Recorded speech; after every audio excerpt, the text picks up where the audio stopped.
All right, everyone, welcome to the February 8th, 2024 VAR small meeting. My name is Lindsay Van Slambrook. I'll be your chairwoman this evening. Fellow board members present with me today are Bill Turner, Julia Martin, Bill Huey, and Fillmore Wilson. City staff present today are Frankie Pinto, VARS administrator. The order of today's meeting will be as follows. For each application, we'll hear an introduction overview of the project from city staff for the benefit of the board and the public. This will be followed by the applicant's presentation.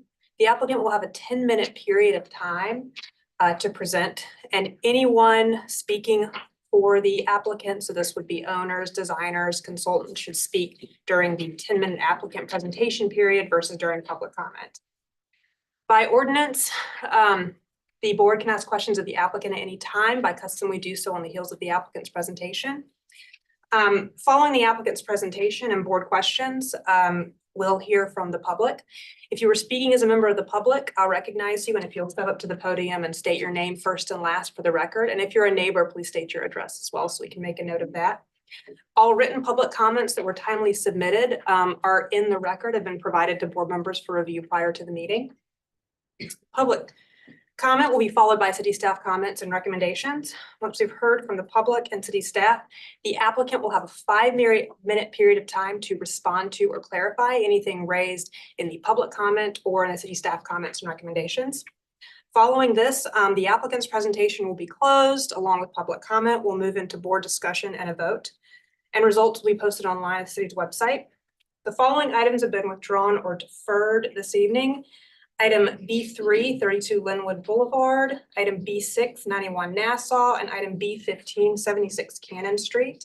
If there are students present, welcome. Thank you for joining us. Once you have stated the appropriate length of time, please approach Travis over here and he can sign your paperwork. Please remember to turn off all your cell phones during the meeting. And remember that the purview of this board is architecture only, so any comments related to livability or zoning concerns are not within the purview of this board and should not be voiced here. All right, we'll get started. Agenda item A1 is review and approval of the minutes from the November 9th, 2023 meeting.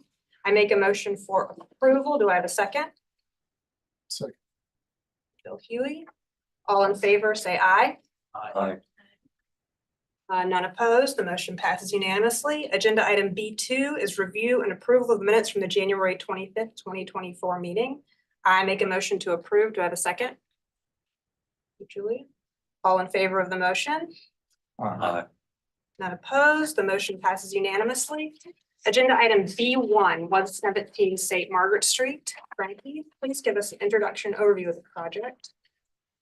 Yes, ma'am. 117 St. Margaret is a category 4 in Wagner Terrace circa 1850 in the historic materials demolition purview. They're requesting partial demolition of existing building, including portion of roof, front portico, front stairs, and fenestration alteration. This is the property's location on St. Margaret. Some existing site photos.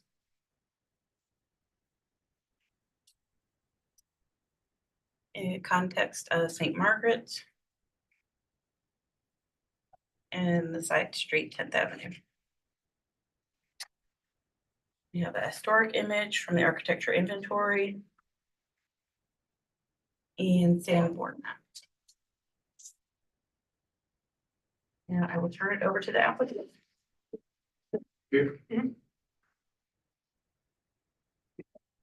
Hello, I'm Andrew Brown. I'm representing Michelle Cornell on this project. Again, as you can see, 117 St. Margaret Street.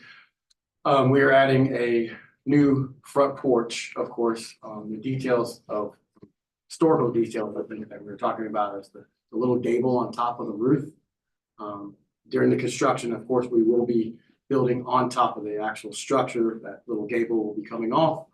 The handrail in front will be demoed, and we'll be adding on a 30-foot wide by 9-foot, 30-foot lengthwise, 9-foot wide porch.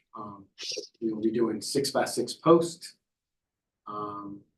We'll be doing a tongue and groove ceiling. We'll be doing a coastal timber tech flooring on the actual porch floor, and keeping it together with all the wood that is currently on the structure now. The house currently has a metal facade over the top of the actual siding.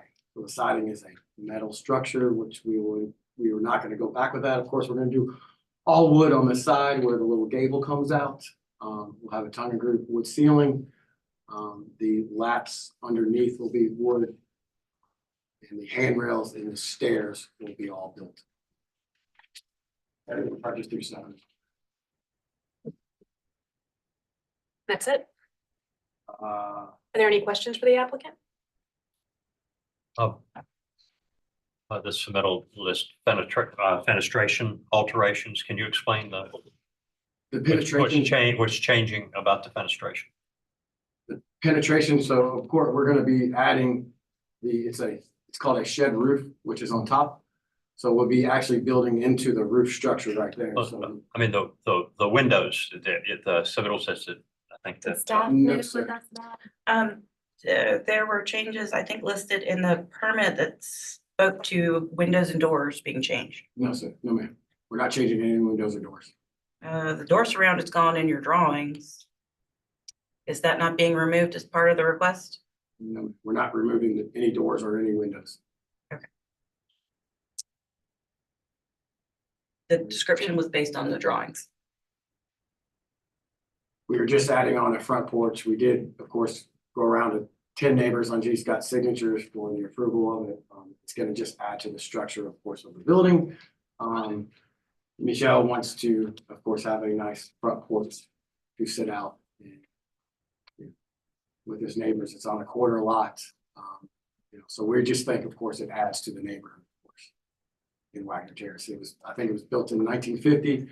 So the historical reference to it is possibly the gable, that little small gable on top, and maybe the railing on the front. But adding that porch, we feel like will be a very nice feature. Any other questions? Thank you, Mr. Brown. Yes.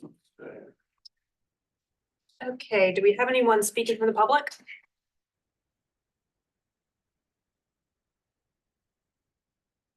And for Wood, Smart Charleston Foundation, we were a little bit unclear about the application. Our main priority is to protect the historic doors around the pilasters to either side. So it's unclear whether those are going to be protected, but we recommend keeping those elements. Thank you.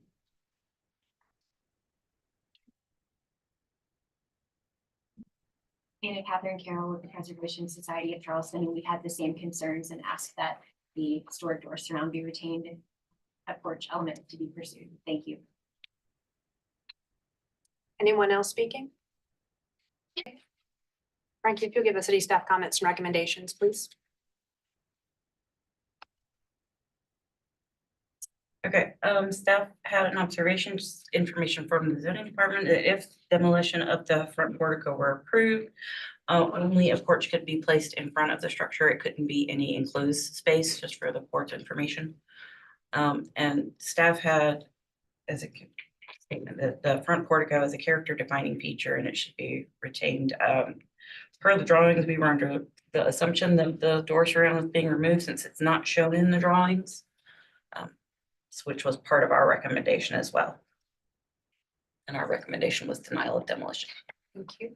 Mr. Brown, before we move into board discussion and a vote, did you want to respond to or clarify anything raised in the public comment or the city staff comments and recommendations? Any of the door surrounds or the door itself will not be removed. It has never been discussed with the architect. It has never been discussed with any staff members from the BAR. We have no, we are not going to remove anything doing the door. We are just simply putting a 30 by 9 foot porch. Thank you. Okay, public comment and the applicant's presentation is now closed. We'll move into board discussion and a vote. Really, when it comes down to the demolition, we're dealing with the stoop and stairs and railing and a little bit. Right. Yes. And we might argue some of the roof line integrity.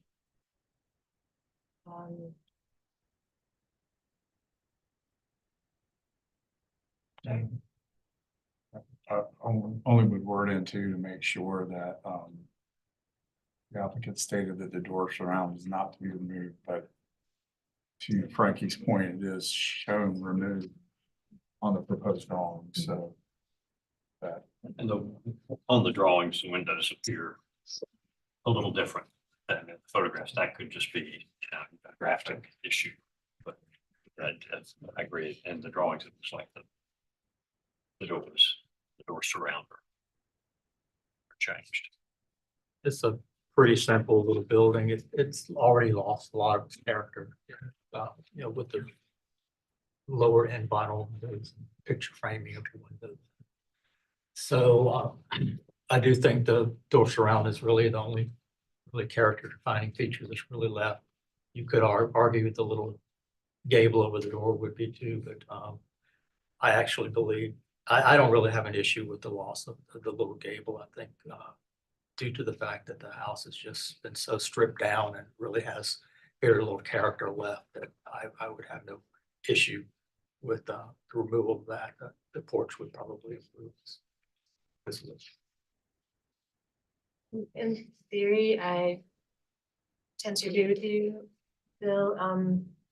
My reservation probably stems from the nebulous graphics and the sort of crude detailing, which we're not really supposed to review, but I think it would be really important if this were going to happen.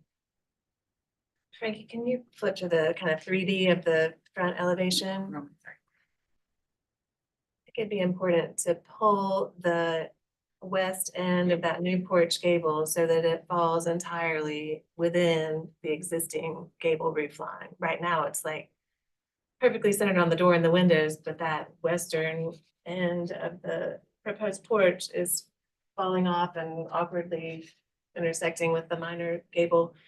But if I were gonna entertain approval of the concept like this and the removal involved, I would want to preserve at least like 12 to 18 inches of the main gable roof line as part of it. You know, so that it wouldn't be as wide as what they've got. Or if that way, I guess, could, we could word that so that the gable of the main roof is not impeded on either end by 18 inch. So that, yeah, I built to your point. I do think that little portico is character defining, but in all honesty, you know, with the aluminum siding and trim, there's very little else that's original that is character defining on the front of the house. And so I do feel like it's still worthy of thoughtful detailing for whatever might replace it. Not that we have purview, but I think it would be worth really trying to improve the quality of the proposed design and details. I think for clarity, there should be a board condition that the front door and the front door surrounder to remain and that the windows are not to be relocated. I think we needed. So I think we have trouble when we put conditions in this district, so I think we just need to carefully word. I don't think we should say approval as submitted, because as submitted, it looks like, but so I think we just need to. If we were going to approve demolition of the porch element, and I don't know if it would be a portion of the roof, a limited portion of the roof. Do you I'll want take to a try to stab. word I'll take a- something? Okay. A motion for approval of demolition of the front portico, but not the door surround. And requirement to preserve at least 12 inches of the main gable roof line at the east and west. No approval of other administration changes, of any administration changes.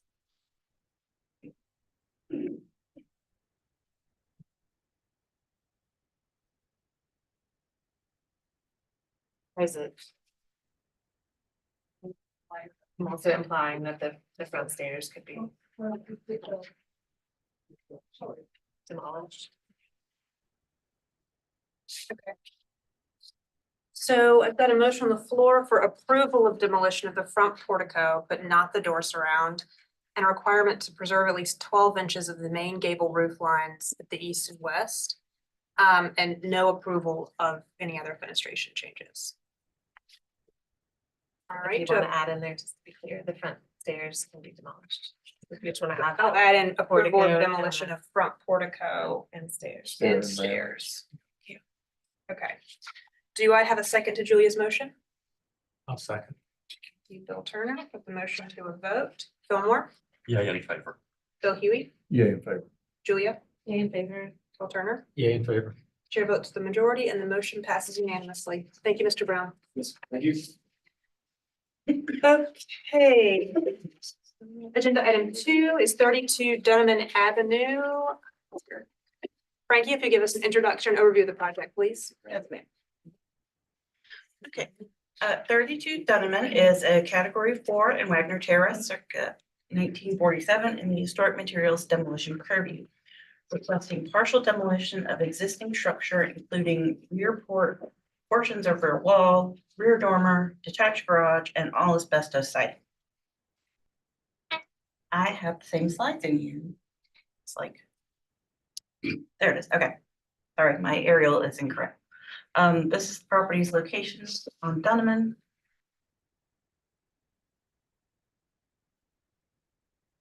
And some context of Dunham Street.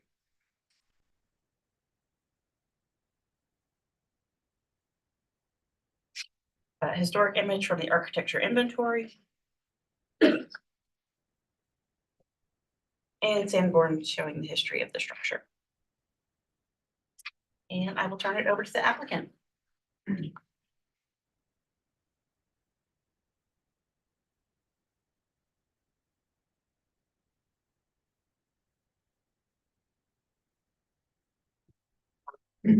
So I'd like to apologize for not being able to attend the.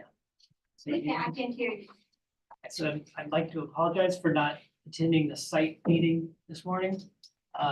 So hopefully if there's any questions, I can address them. Now. This is a proposal for a rear addition to an existing single family house. We did have to go to zoning, and I'll explain that. What relates to what we're here for, which is the request for the partial demolition. So next image, please. So just the front elevation looking north from Diamond Avenue. You'll see it's a funny little bungalow. Actually, a lot of the details are still intact, other than asbestos siding, which I believe are almost certain was added later. And then the next image shows from the corner. Next image will show the view from 11th Avenue. So what you've seen so far, basically none of that is affected, other than the request for the asbestos siding removal. And then the next image will show further down 11th Avenue or about 11th Avenue. There is showing the rear porch that we're requesting to remove. The next image shows the rear elevation, and then the following image demonstrates fairly well that's sort of the shadow line and the ghost line of where the addition will interact with the existing rear elevation. And then the next slide shows west of, and that next image will show the dormer that is probably original. And I'll talk about the existing attic later on when we get to the floor plan and elevations. That was to request to be removed. The next image shows the rear porch. Also probably the original exposed rafters like the rest of the house. But probably new foundation. Brick looks like it might be different than the rest of the house. I don't know if you had a chance to look this morning. Were you able to go onto that back porch? I removed a few asbestos tiles to reveal some wood siding underneath. I wish I'd done that before the application, but we can discuss that if that's a concern. And then the next image shows a garage that appears in all the Sanborn maps. I think it was rebuilt up. It has to be, but same footprint. We're requesting to remove that. I don't think it's more than 50 years old. Maybe it is. Next image, please. And then the following couple images will just show that it's, it is what it is, but requesting to remove that. Next image shows the asbestos siding. It's sort of throughout. The existing trim is actually fairly, it's for this house location, sort of elaborate and really nice. So we're trying to maintain, or we are maintaining all of that. The only request is to remove the asbestos siding. And based on what I saw at the back porch, the wood siding looks in relatively good shape. If we do get the approval to remove the rear wall, we'll salvage as much of that, feather it in. Hopefully there won't be a whole lot to fix. The asbestos siding tends to maintain the wood siding. The house was constructed around 47. Asbestos siding post-war, so they might put this asbestos siding on 10 years after construction, maybe even less. So hopefully, fingers crossed, the wood siding's good. We'll work with DAR staff to make appropriate measures. Hopefully, they're being done. Just maintain it. Next image, please. There's the windows and surrounds. Several of the windows are in pretty poor condition. And some of the trim, not all of it, but the request is to maintain and repair and hopefully only need to replace in kind is required. We work with the staff. We'll do an inventory, simply I've done this in the past. Those are all on the first floor. The second floor, the attic, which I'll get to, I know my time's probably running short. So all the windows on the second floor, attic and dormers are replacement. So probably not, I mean, not historic. We want to replace those with windows to match, all wood to match. Next image is that's just sandboards showing that footprint hasn't changed. Next image, please. More of that. Next image just shows survey. Next image. Put too many drawings in this drawing set.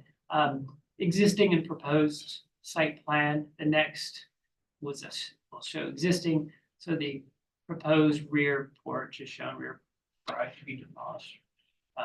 Next image shows the extent of the addition. I know you're not here to talk about the new addition or the architecture, but I want to just talk about how it relates to the existing. Now we're trying to minimize the amount of demolition required. So next image. So it looks like a fairly, I mean, it's a tiny house, small house, but what's deceiving, you can see on the first floor, there's 2 small bedrooms with a shared small bathroom and a very small, tiny little kitchen in the back. What's a little deceptive is those 2 rooms on the second floor and a little half bath. That ceiling height right now is 6'5". So effectively not really space.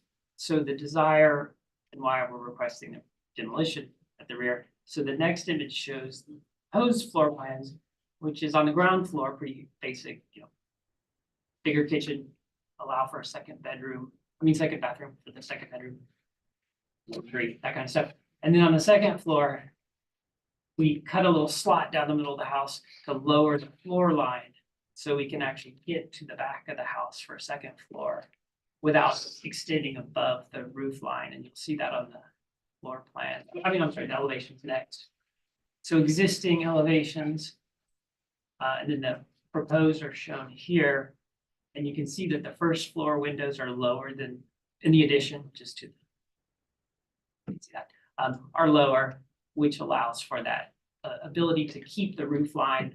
I know you're not really here about roof lines, but we did work with the neighborhood association.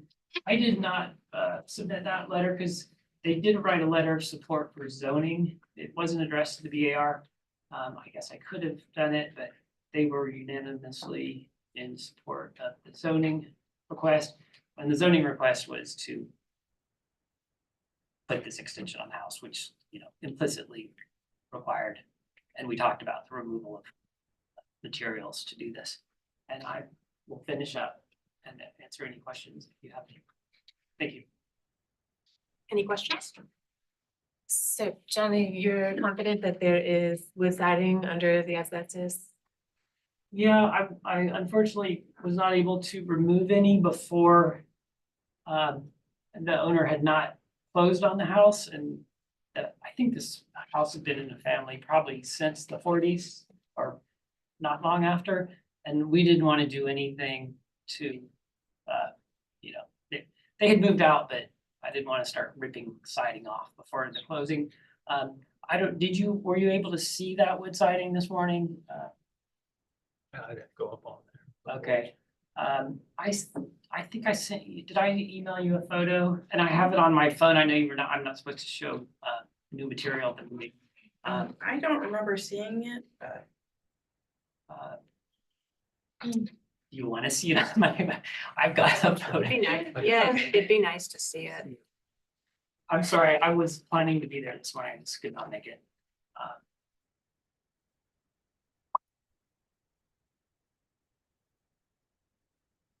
Oh, and one more question while you're searching for that. The addition that you're proposing does allow for the preservation of the original corners at the back of the house? Is that Yeah, correct? Frankie, if you could go back to the new floor, please. You can sort of see it there on the on the left, the first floor plan Well, existing west setback is 7.8 feet, and we meet that 9 foot just so we didn't have to ask for another request mostly, but also that gave a nice foot reveal. And then we stepped the building in 6 to 8 inches on this side so that the corner and also allows the roof line to the intersecting gable to work. And I hate that I'm doing this, but here it is. So there's the rear porch, you can pass it along, and then there's a close-up of that. It's damaged there mostly because it's adjacent to the CMU stairs.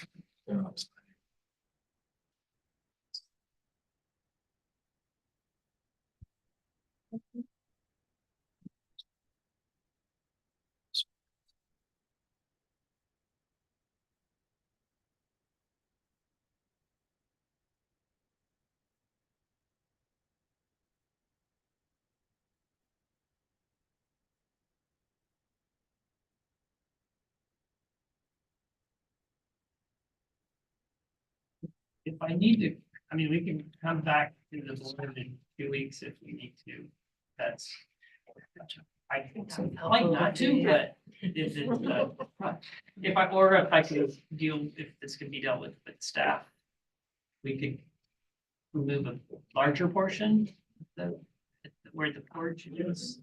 Assuming you grant demolition, we could remove a portion. At that area. Talk about it. Any other questions? All right, thank you. Okay, do we have anyone speaking from the public?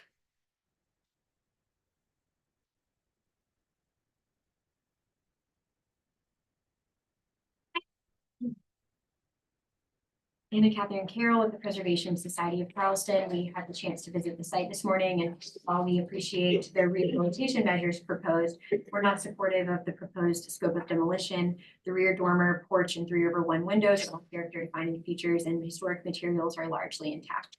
Given this is a corner property, the rear of the house is also highly visible, and significant alterations to its historic form would be detrimental to the entire streetscape. If an addition is to be pursued, we encourage the applicant to consider options to more sensitively engage with the historic house and ask for denial. Thank you.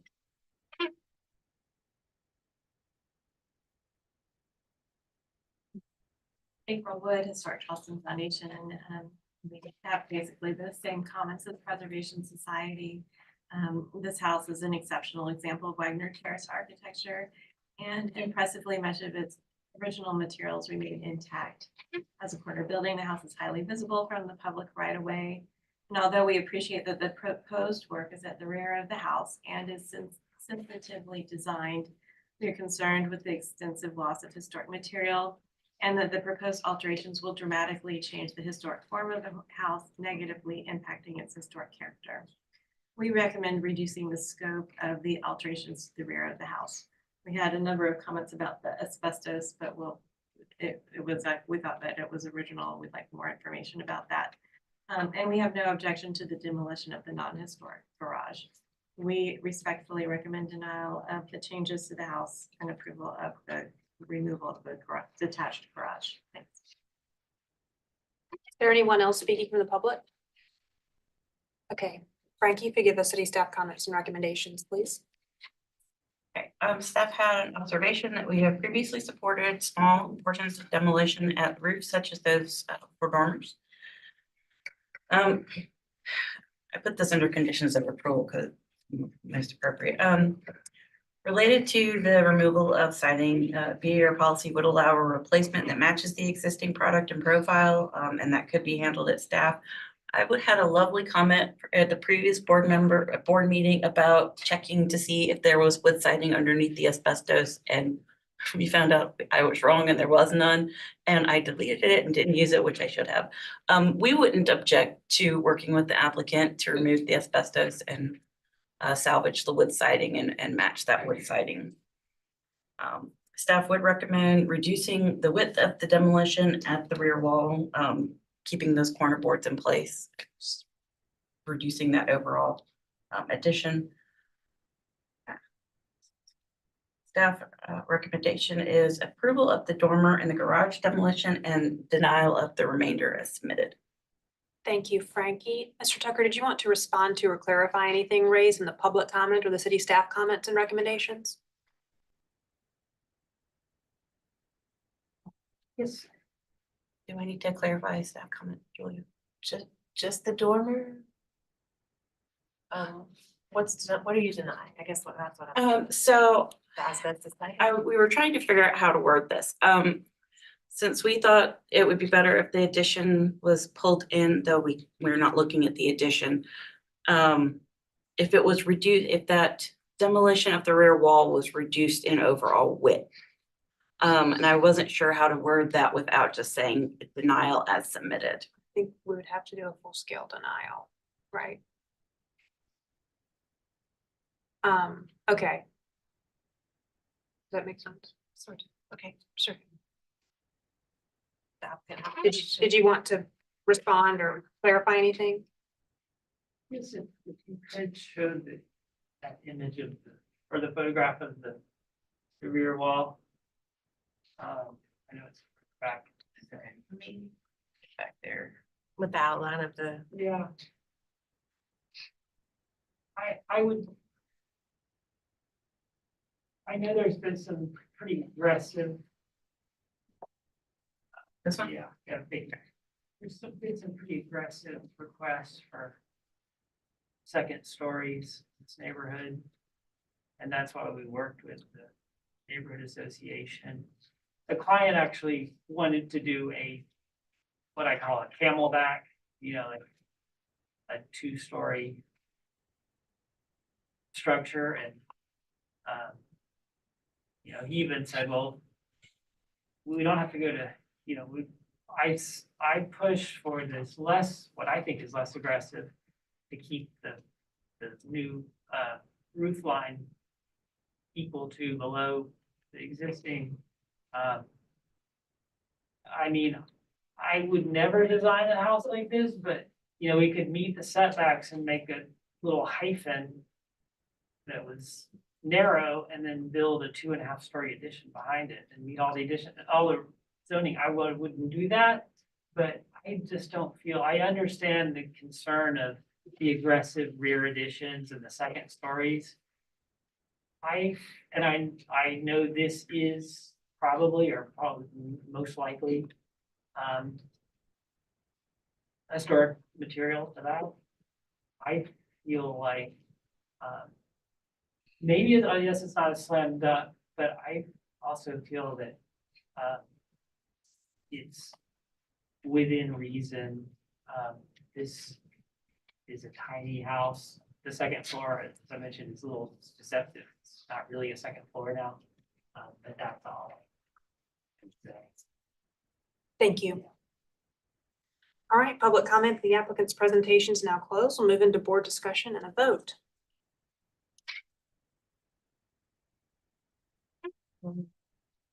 I think the applicant's approach and explanations are thoughtful.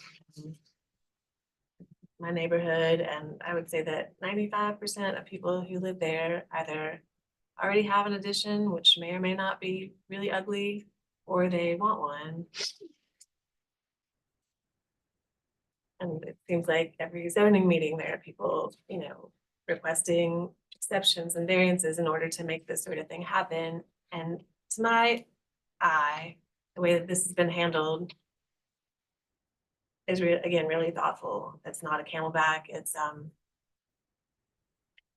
compatible and I think reasonably respectful of what's there. Of course, in a vacuum, I totally appreciate the intact little geometry that's there, but just knowing the situation in the neighborhood, I think this is a reasonable way to let it evolve for the people who live there. That's my take on it. And I appreciate the insets at the back corner and the intention to maintain the windows and restore the siding. I think it's reasonable.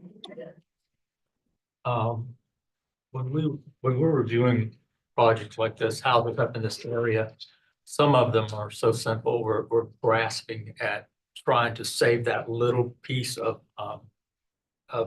architecture that might make it a little special. This house here already has a lot going for it. So I don't have so much heartburn and like losing the rear porch because there's so many other nice details on this building. And so that's kind of the way I approach things like this. Will there still be enough there, other parts of the building where this is still a strong piece of architecture? And I think so. I tend to agree with Julia. Something much worse could go back, and I think it's a fairly thoughtful solution. I think what's in addition to preserving all of the character of the building, which is being done, I think it's always important to preserve the form of the original building, still being able to read it. And I think pulling it in from each corner in the back helps to do that. I would probably prefer that to be pulled in a little bit more, at least on the street side, but there may be program restraints. So that's my 2 cents, really. Yeah, and I definitely see your point. So I guess the one thing about that pulling in from the side, the street side, I kind of have the same sentiment about it. I do see the plans that are kind of reflecting the edge of the porch is pulled in currently off of that back corner, and it looks like you're following that same line. I guess the difference being though that the roof line orientation is changing. So then we have an eave issue, or we don't have one now. It's sort of simply shedding out the back. So to that point, I would like to see if it's possible to pull that back enough that that overhanging condition still leaves that outmost corner free, which may mean by virtue of the overhang, pulling that back in a little bit further to accommodate that. I think that would be a good preservation of that back corner, which would then be, I think, more true to the original form that otherwise. I'm glad a lot of the detailing is staying. So I actually go to a lot of these site meetings. I just go and observe, and I actually took some pictures of that trim because it was really impressive.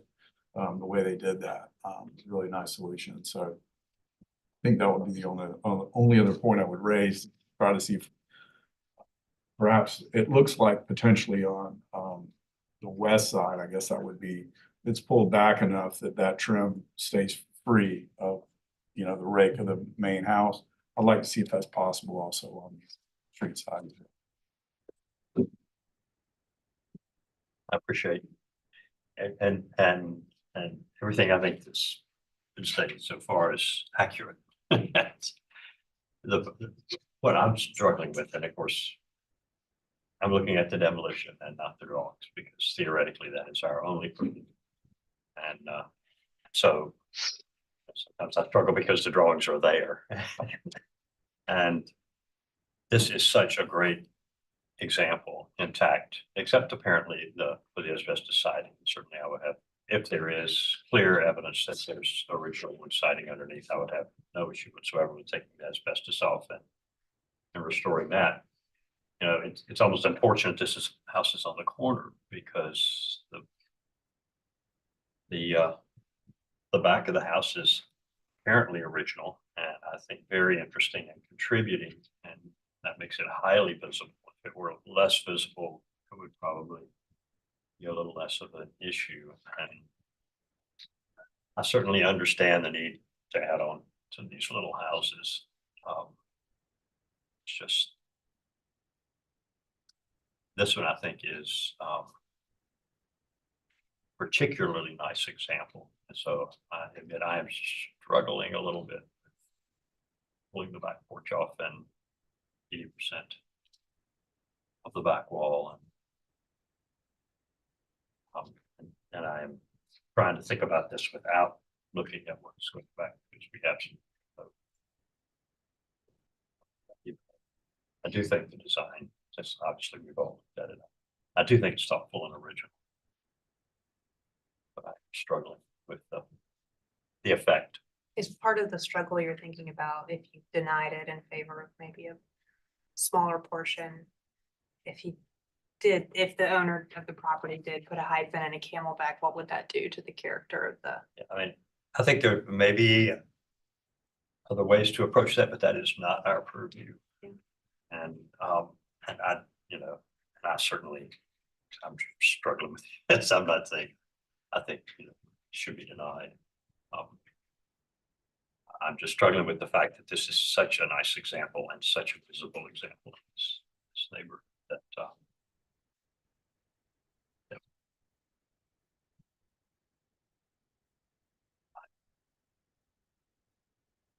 Feel open to being convinced.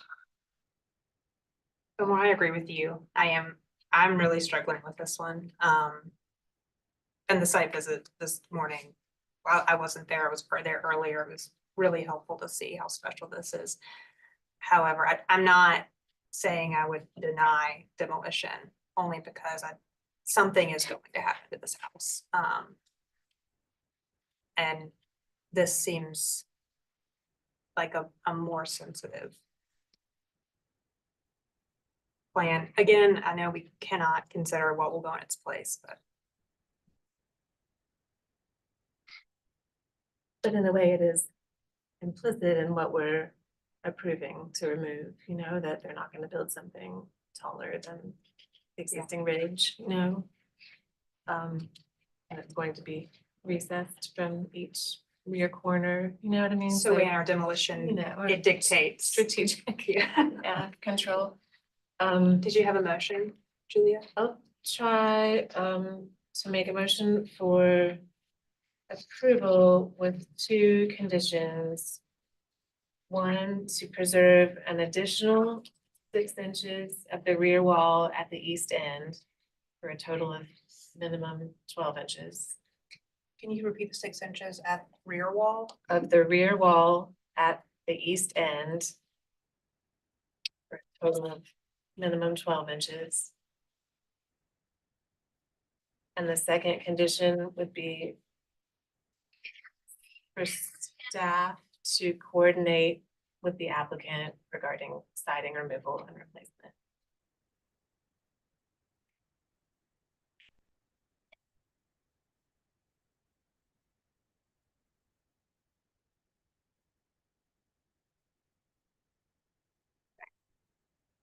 We have a motion on the floor for approval of demolition as submitted with 2 board conditions. One, to preserve an additional 6 inches of the rear wall at the east end for a total minimum of 12 inches. And a second board condition for the staff to coordinate with the applicant for siding removal and replacement. Do I have a second to Julia's motion? I'll second. Thank you, Bill Turner. I'll put the motion to a vote. Fillmore?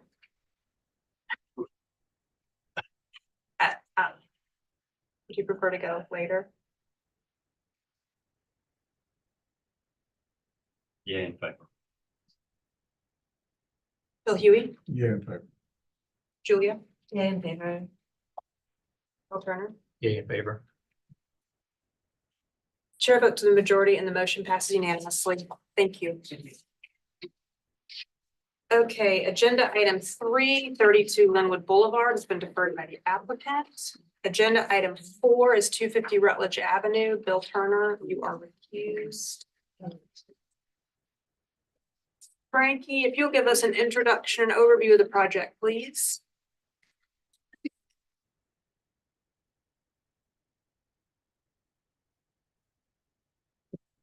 Okay, 250 Rutledge Avenue is a category 4 in Canterbury, Elliott Borough circa 1895 in the Old City District. They're requesting an after the fact approval for alterations to previously approved plans, including changes to stairs, bump out on east exterior, deck railing, fenestration, garage doors, and siding. This is the property's location on Rutledge. Existing site photos.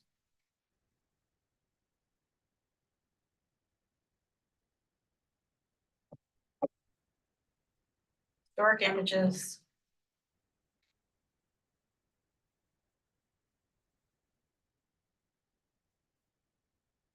And Sanborn maps. Sorry, these are old slides, so I didn't remember what all was in there.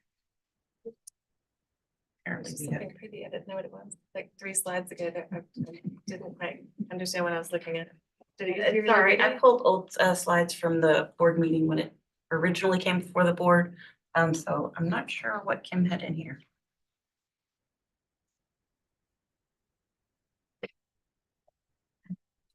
I will find out for you.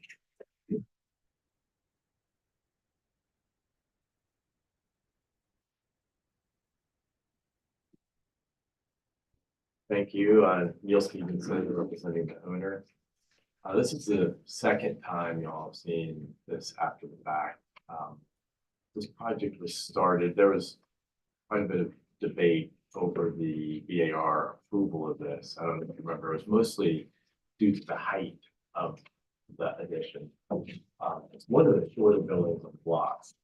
And so it was really difficult to kind of get all the program into the addition that we were trying. So it was kind of an extensive approval process, but by the time we finished, we found ourselves kind of smack dab in the middle of COVID.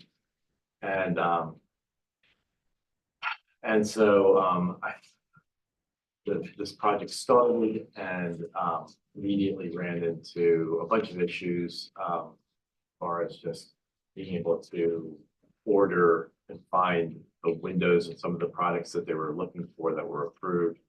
At the same time, you know, the whole world was going through this pandemic. I think I had COVID during part of this beginning when this all started. And so I wasn't a whole lot of help, but and I know Kim Havlin was dealing with it at the city, and I know she was getting ready to leave. And it was very difficult to get, the contractor was left with not much guidance.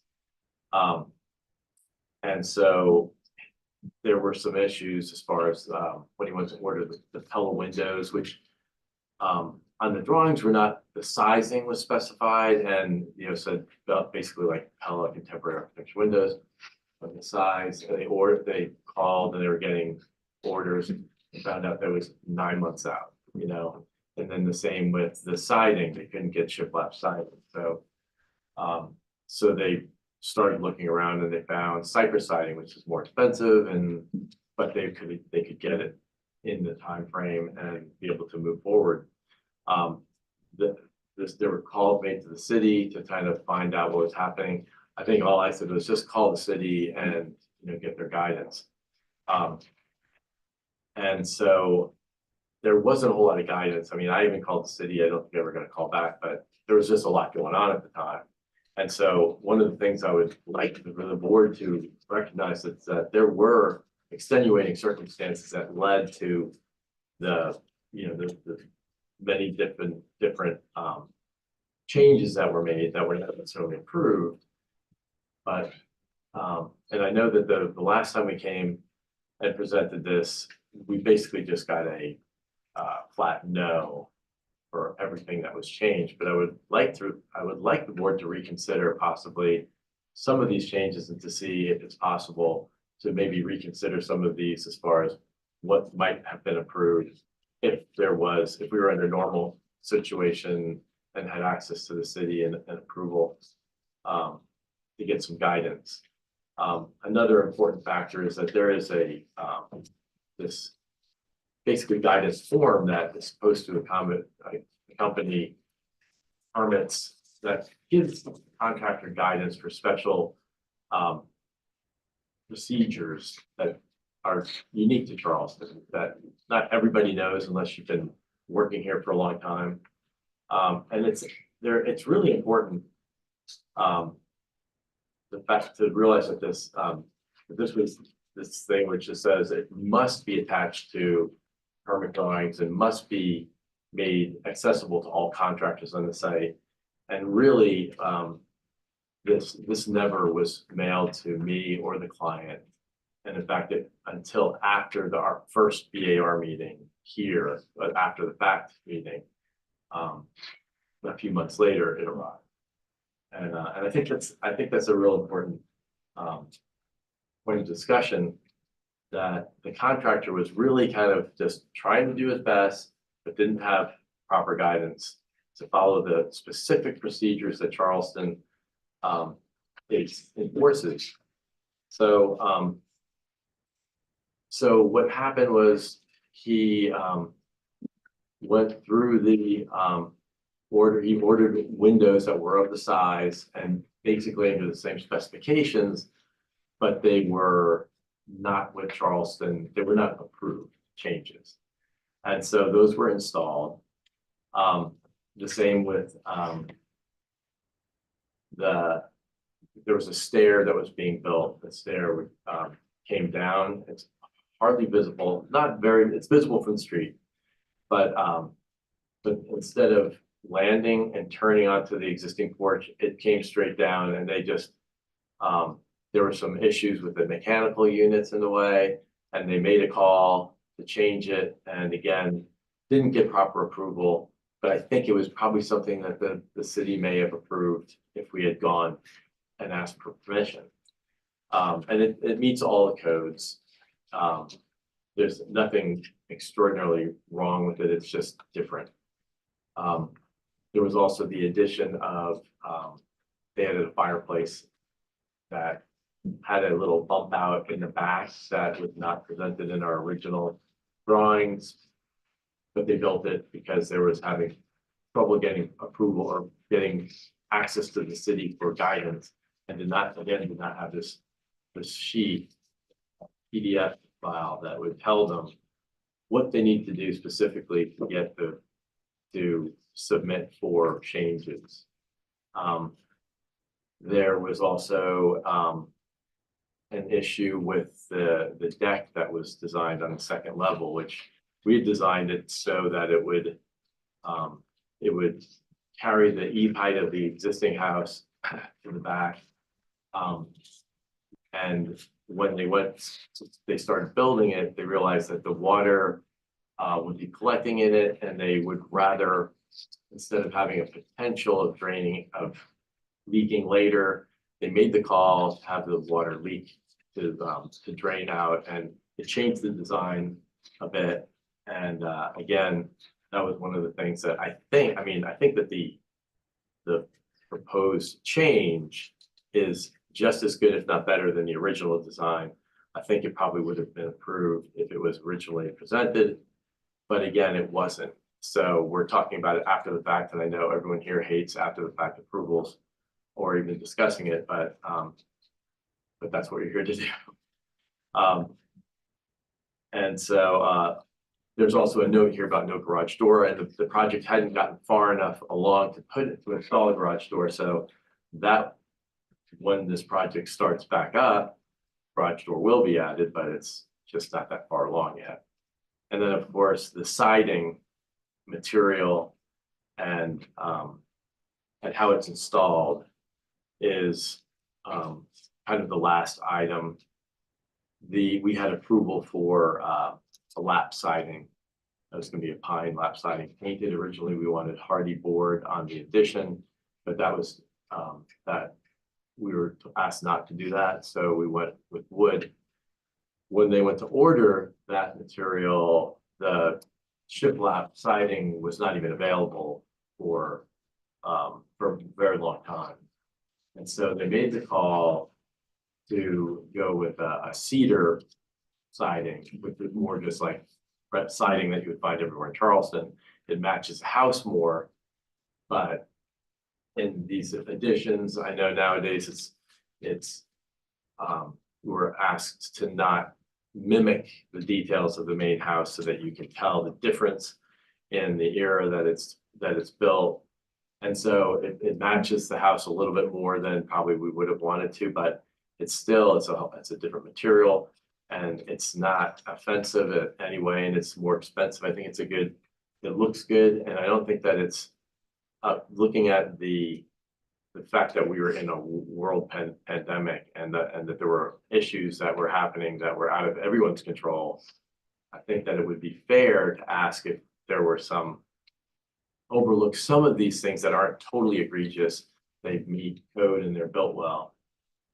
But we're just asking if you could maybe reconsider a little more leniency, understanding that if there, obviously there's gotta be changes, but to completely change all of this stuff, it was so far along, it would almost cost more than the original project.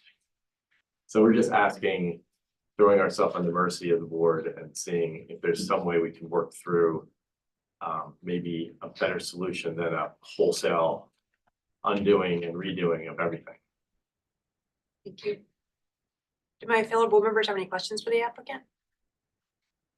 So Neil, were you involved during construction, like during this time?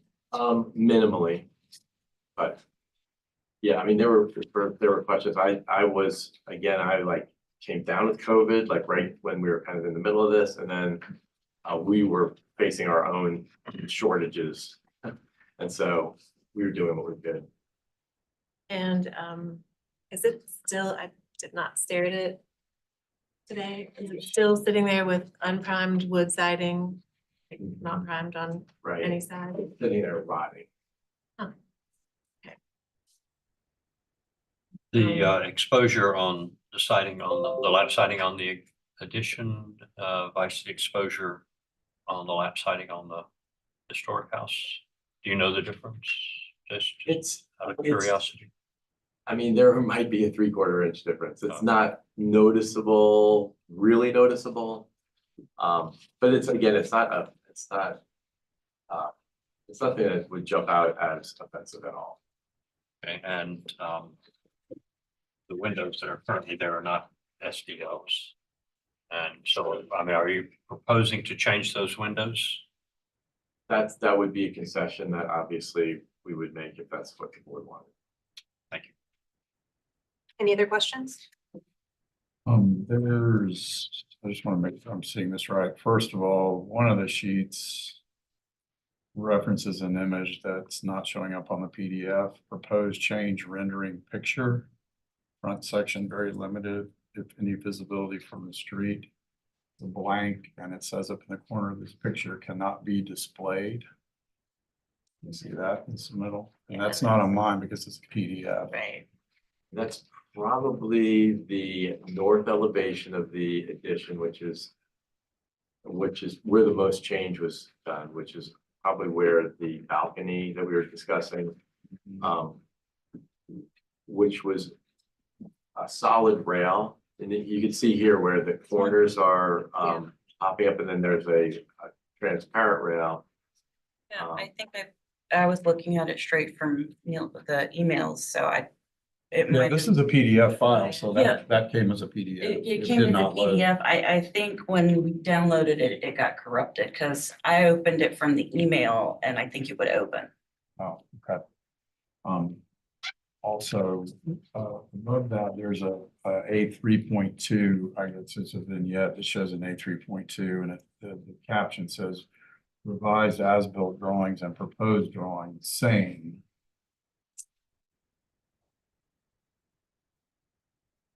No. Oh, this is B on sheet 7 of 14, I believe. I'm looking on my file here. Yeah, that one. Is that what is the proposed? That is what is built. Because I'm looking at the photo and that eave condition is not a return cornice edge. There's a little sort of bird mouth detail on that photo in the very top of the corner there. It's not quite matching.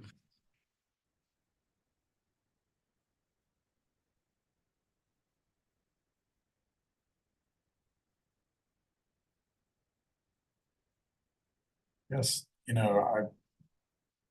it's hard for me to sort of get my head around this just with some discrepancies and some images I'm not being able to see. And what I really would like to have seen in format would be, okay, the original proposed drawing and then a drawing of what's built next to each other for comparative purposes. That would have been a lot easier in format to tell, the exact differences.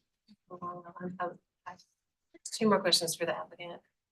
One, were you asked to update the documents as per the previous board motion with existing and proposed remediation, you know what I mean? No, and there, the owner has a friend who is an architect he owns gyms and they do all their drawings for them. And so they've been updating the drawings, so. I know there are updated drawings. Oh, we just don't have them. Understand, like I think the part of the motion was to document what's existing, what's been done, and what is proposed to remediate that.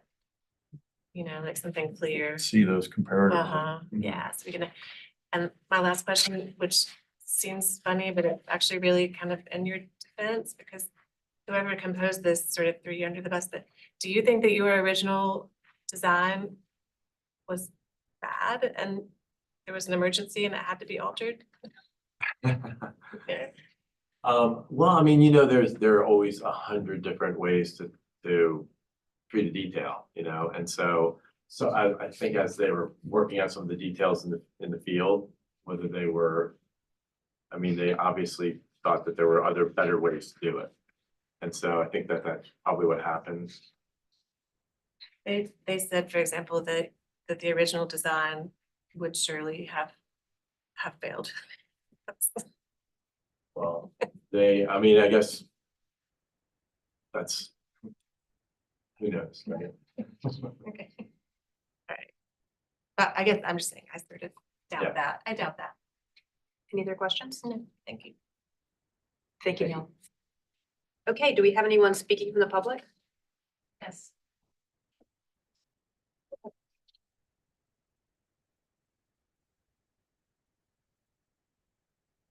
Good afternoon. My name is Michelle Capizzi. I live at 252 Rutledge Avenue. My property, the property that my husband and I own, we live on the lower floor. There's another family that owns the upper floor of 252 Rutledge. We share a driveway with 250 Rutledge. And we have a lot of concerns that we would like to discuss.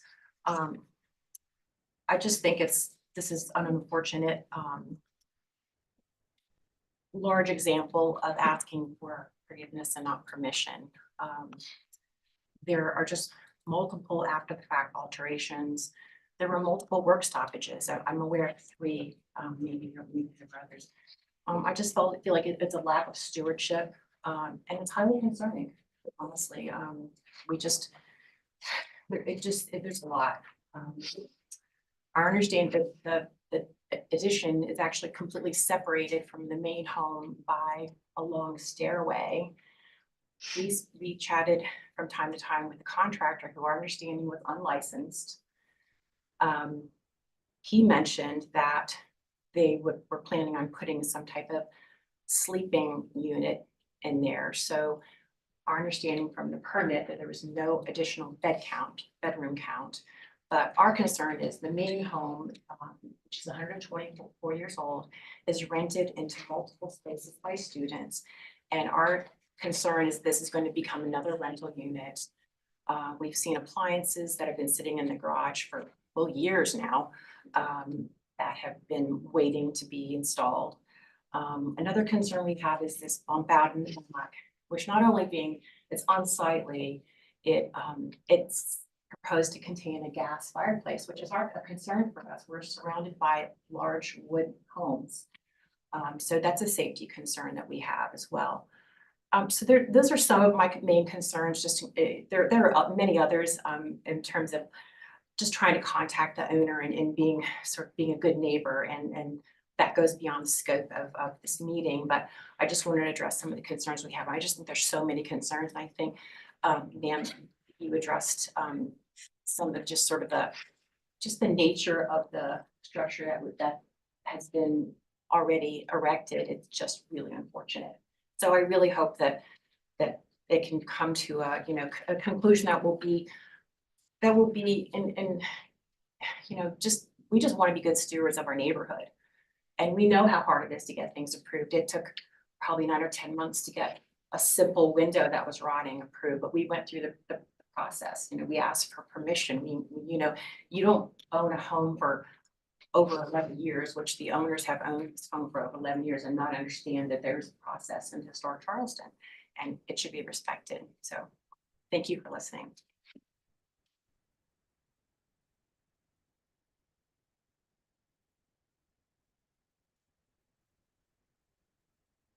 April Wood, Historic Charleston Foundation. HCF has reviewed the application for after the fact approval for alterations to previously approved plans at 250 Rutledge Avenue. We are concerned that the project deviated so much from the plans that were approved by this board in 2021. This project was heard twice by this board before final approval was granted, and this is the second request for after the fact approval. This is a complicated application, but it does not appear to us that the applicant has responded to the board's comments or direction. We recommend denial of this application, and we hope that the city and the applicant can work together to resolve the situation and move this project forward.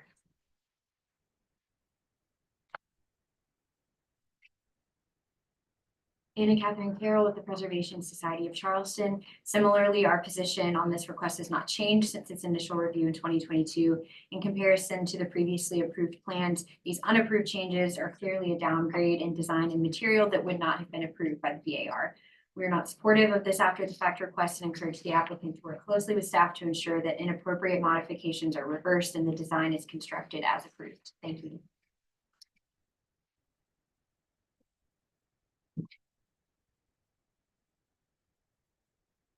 Is there anyone else speaking? All right, Frankie, if you'll give the city staff comments and recommendations, please.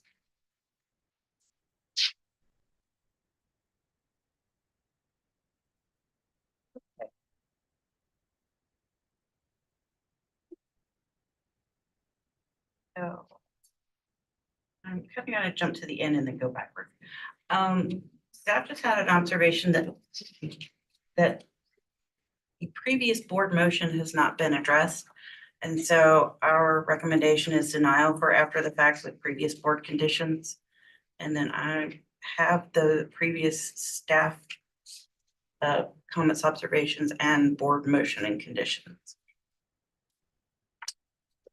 The previous board motion was a denial of after the fact with staff comments and board comments, and the board comments included siding materials should be provided as per approved plans, and eave or parapet detailing and railing should be provided as per approved plans.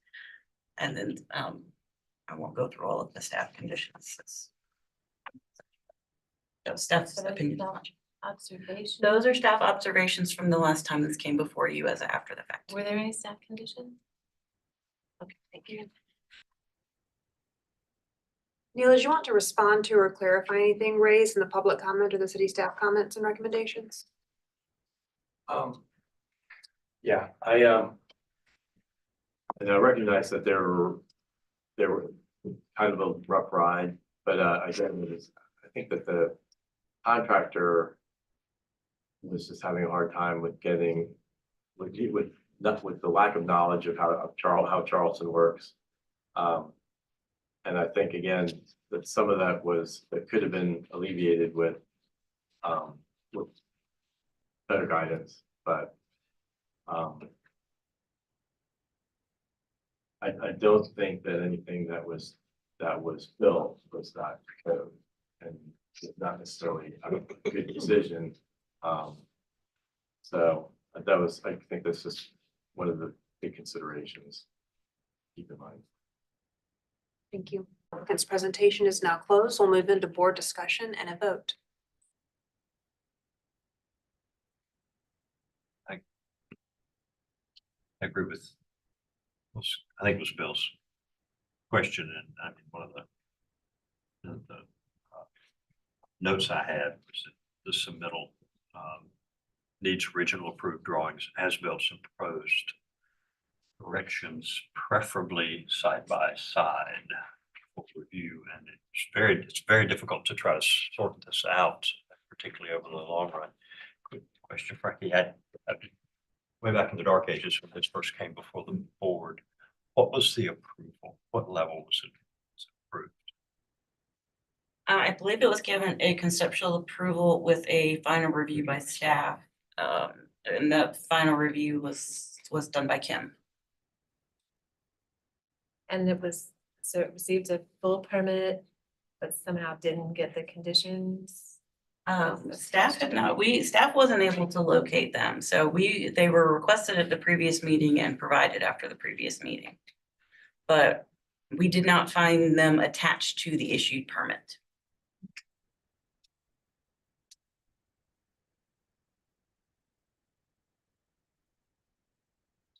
I mean, I guess I'm not seeing really much that's changed since the last time we looked at this, and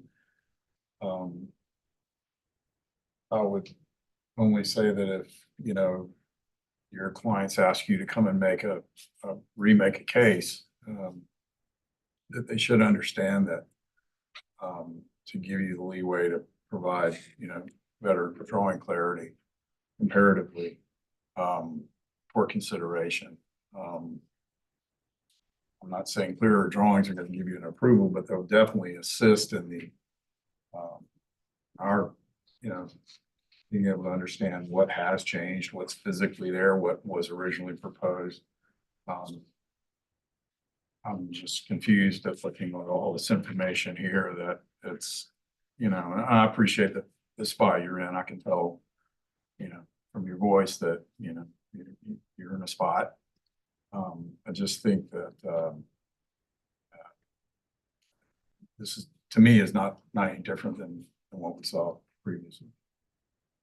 I agree. I don't think we can make a decision.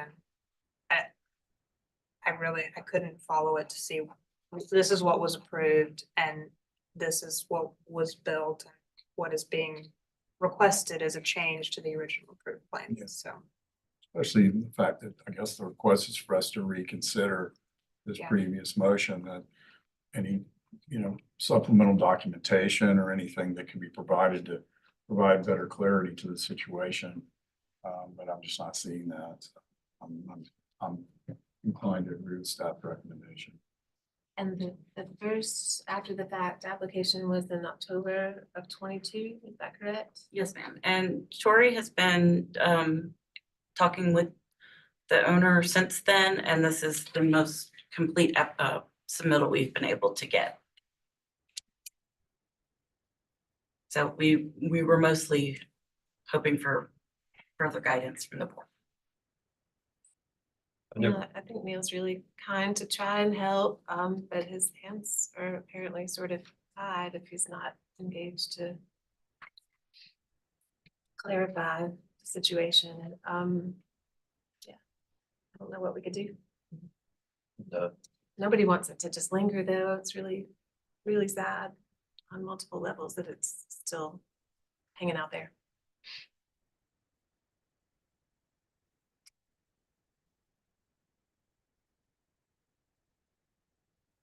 I don't know if it's a deferral or a denial. This is evidently the same application that was made in 72, request for after the fact approval of alterations previously approved plans. Is that not pretty much the same application that was made in this deliberation? Yes, sir. So it's in that essence, then it's a request to reconsider our board's Same. motion 10/27/22. I'm not seeing any compelling information to overturn. So I'll just make a motion for denial. Okay, we have a motion on the floor for denial. Do I have a With second? the previous comments and details. Yeah, I guess I'm just denial of reconsideration of Previous motion. previous motions and conditions. Reconsideration, Are we doing board and staff? sure. So denial of reconsideration of the after the fact with previous board and staff conditions. Right. Okay.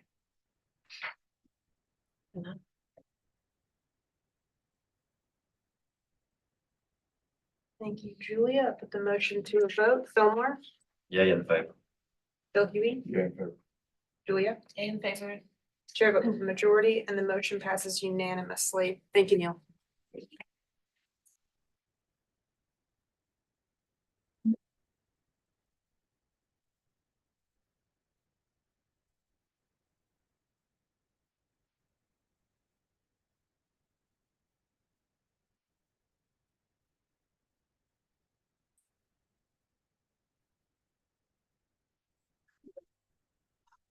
Okay, we are on agenda item 582 Radcliffe Street. Frankie, if you give us an introduction and overview of the project, please.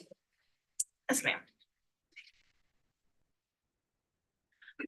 82 Radcliffe is a category 4 in Radcliffe Borough, circa 1852 in the Old Historic District, requesting conceptual approval for restoration and elevating to meet FEMA requirements. This is the property's location on Radcliffe Street. Some existing site photos.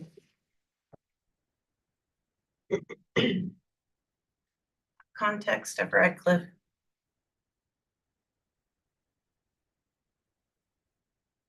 Historic images from the architectural inventory. And Sanborn map. And I will turn it over to the applicant.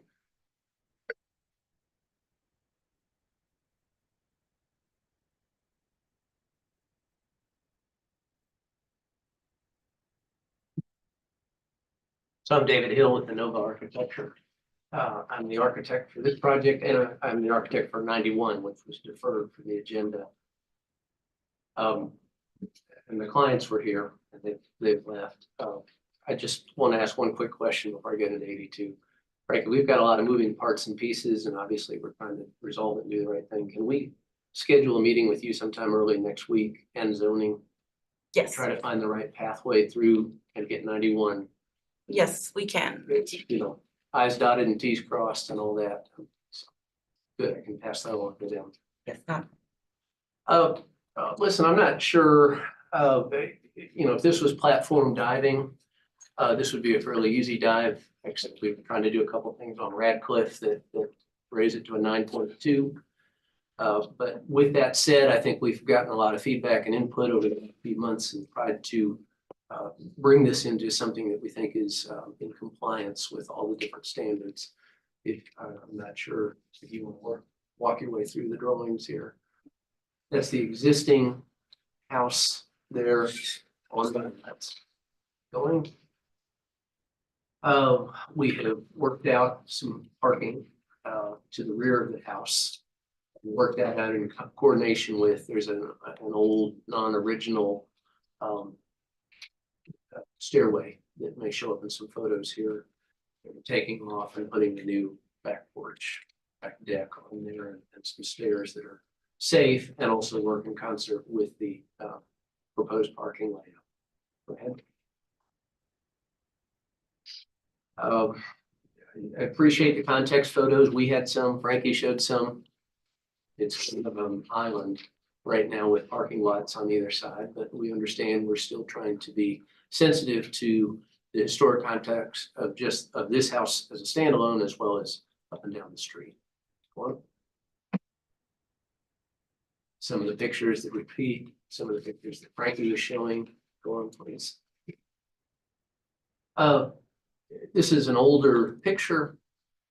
In some discussions with staff previously on this project, we feel pretty strongly that almost everything on the existing house as it stands today is as it was originally, except for these front windows that are right here.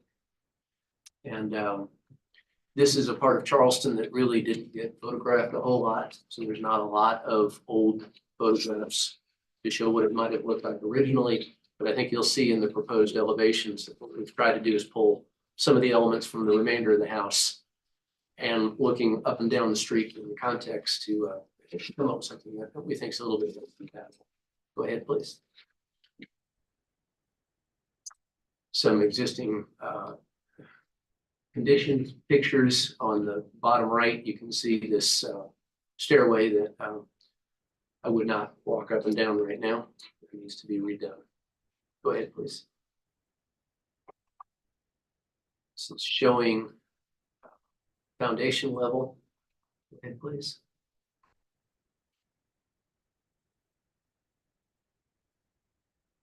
These are existing drawings of what's there existing as well as what's proposed from a plan level. We're not changing the footprint of the building. We're not changing any windows except for those two front ones. We work with the existing architectural fabric that's in the building right now. Keep going, please. And up to a half story, two small bedrooms on either side.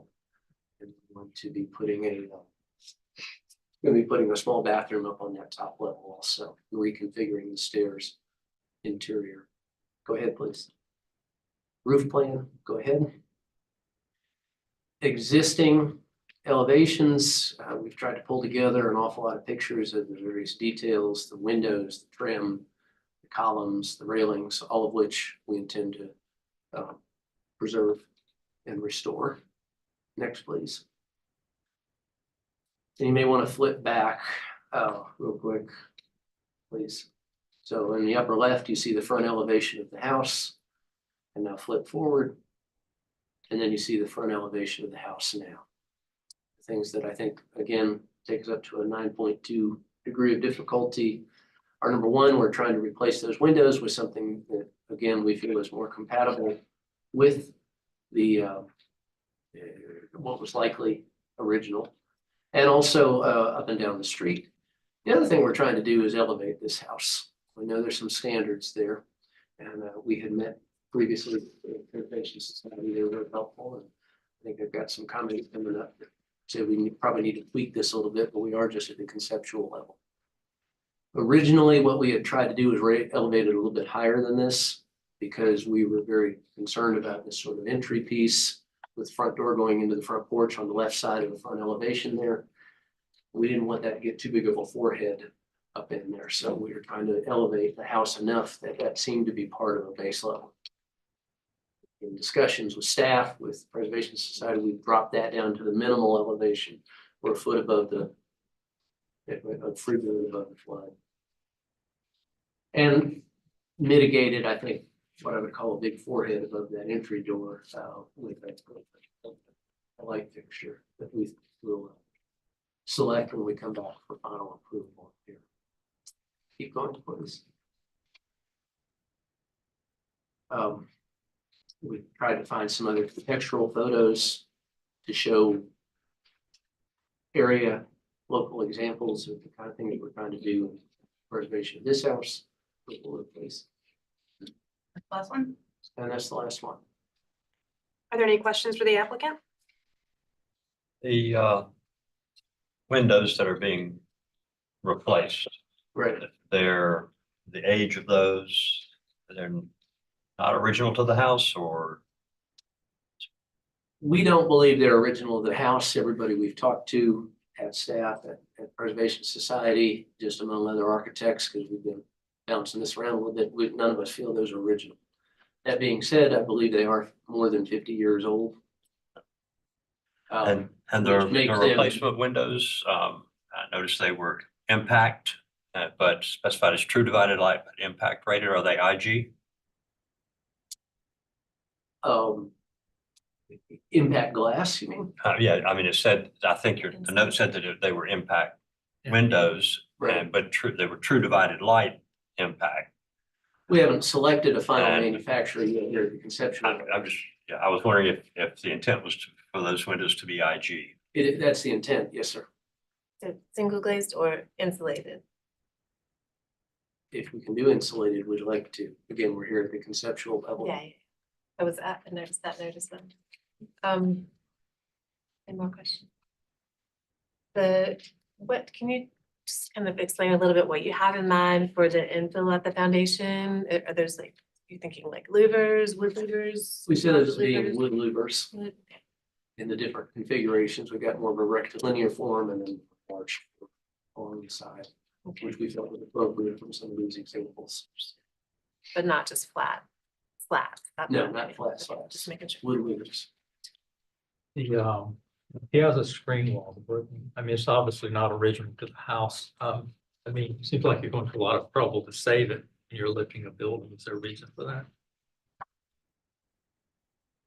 Well, we think it may not be original to the house, but we think there's always been something like that. And the idea was to maintain that kind of relationship with the street. And then behind that door, use some stairs to get up to the new floor level.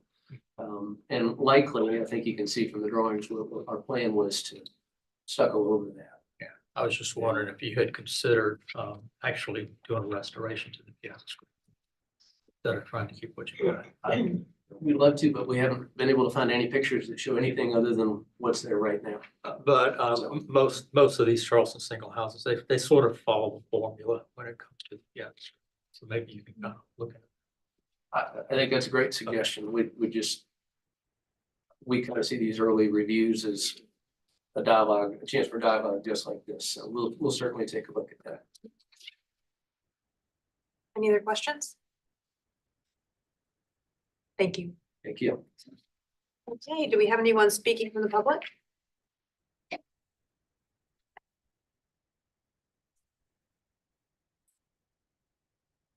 Anna Catherine Carroll from the Preservation Society of Charleston. We greatly appreciate the project team meeting with us and being responsive to our feedback. We are supportive of this sensitive elevation proposal that will facilitate much needed rehabilitation of this historic building. As the project moves forward, we encourage continued study of the foundation treatment for the VAR design guidelines for elevating historic buildings. The guidelines encourage a solid foundation under the main body of the house, which we feel would be more appropriate for the east elevation, but think the open screen treatment shown under the piazza could work well. We look forward to seeing this project take shape.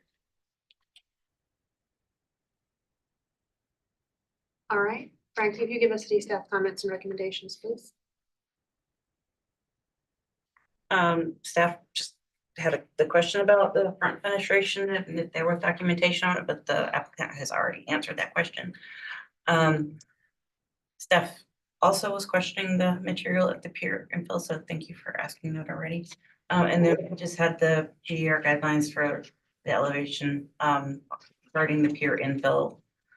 We just wanted to go ahead and bring those up, and we suggest restudying the lantern placement at the front door and the piazza screen, as Bill was saying, instead of raising brick up with the house. Staff recommendation is for conceptual approval with staff conditions and a final review by staff of permit drawings. Thank you, Frankie. Mr. Hill, did you want to respond to or clarify anything raised in the public comment or the city staff comments and recommendations? Sure, thank you. If I understood correctly, we're looking at conceptual approval. And then the next step could be final approval based on working some of these details. That's what staff is recommending if the board adopts that motion. Which means you would work with We'd love staff. to go to final if that would be a possibility for the next step. Thank you. All right, public comment and the applicant's presentation is now closed. We'll move into board discussion and a vote. I think there's a lot of good word reflected in this proposal, and I appreciate the applicant reaching out to good advisors prior to coming here, and I think it shows. I think, again, the bulk of what I'm seeing is positive. I would agree with the Preservation Society about omitting those foundation openings on the most visible east side. I think that would be a good move. And with staff and other board members that reintroducing a more traditional piazza screen would be a really positive thing. Otherwise, I think it's well considered and going in a good direction. I agree. I mean, there's a lot of very good things happening with this house to sort of bring it back to life. I would obviously like to see piazza screen wall restored. The windows obviously should be TDL wood and single pane and not impact. The window composition on the east elevation, that elevation is very, very visible with the vacant lot next door. It's already a messy arrangement of them with the addition of some of them through the years. But shortening the kitchen window, it kind of exasperates that a little bit. So maybe if some attention could be paid to maybe try to kind of maybe clean some of that stuff up, clean up some of that arrangement if possible. And then the foundation vents on the front, yeah, making sure that they're recessed, and they probably should have a masonry seal to them as well. I appreciate the new rear porch is being done in a simple fashion. It doesn't need to be complicated, and we do need to see a comprehensive hardscape plan before this gets any final approval. We need hardscape plan plus any associated details. But overall, I think it's headed in a positive direction. Yeah, I agree with the comments that you guys have made. I guess the one thing I do agree with, the comments from the Preservation Society about potentially more solid foundation under the house proper. It appears to be in an A zone according to the survey. So flood venting and things like that could accomplish it with these large sort of louvered openings under the house proper, but under the piazza, I think it's a good representation. So, yeah, that's all I have to add. So, how much to add? In terms of the issue with the windows, I think it's a very nice approach to the elevation and the roof is question. I think the back porch is nice and subordinate and nice detail. The porch roof is standing seam. Is that correct? I may have seen that somewhere, but It's on the back elevation called out. yeah, On the back of just standing seam. yeah, standing seam. Yeah, we're just it's 1 in 12. That's pretty flat for standing seam. That was my only thought on that. Instead, 1 in 12 is pretty flat for standing seam. But no, I think it's nice, and underpinning just needs to follow the guidelines. Frankie, I have a question about your comment about the light on the front door. I know it doesn't really show us on the side elevation. Oh, yeah, it does. So what were you thinking there? Oh, we just thought it was more traditional to have them on either side of the door, and we weren't really worried about the, did you call it a large forehead? Yeah. We didn't think it was an issue, but that was just a suggestion. No, I mean, even though maybe reestablishment of the piazza screen, there might be some detailing that could Evolution, actually offset some of that Sure. issue too. So I'd like to give the applicant the way to address that when addressing the piazza screen. I have one other just minor suggestion. I don't know if it really is important, but if it were my house, I would want to park in the driveway and allow for a nice garden in the back, you know? Because there's so much space back there, and I don't think you'd be compelled to provide any more than 2 stacked parking places by zoning or anything else. So that's just food for thought. Don't know if I can speak now or not, but the rules Did- are. Did Julia have a question?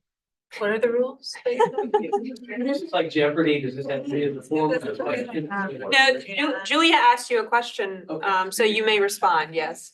I love to stack the cars. The project I talked about at the very beginning, in 91, we ran into some issues in the last minute change of zoning, because they said, you can't stack those cars and back out onto the street.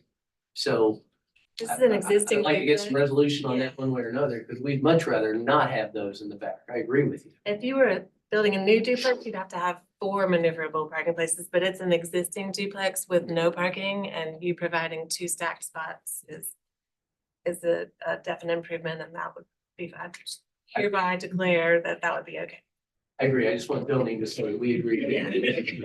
We can clarify with Mr. Batchelder. And Yeah. more green space is a good thing, because I like the way you presented the house as an island between 2 parking. I'd like to see a little bit of green on that island. It's a nice space back there. to make a motion for conceptual approval with staff comments.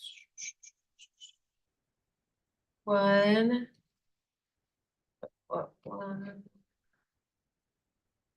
Staff conditions. 1 and 3. And board conditions to omit the arched foundation openings on the east side. To restudy the piazza screen. And consider a restoration.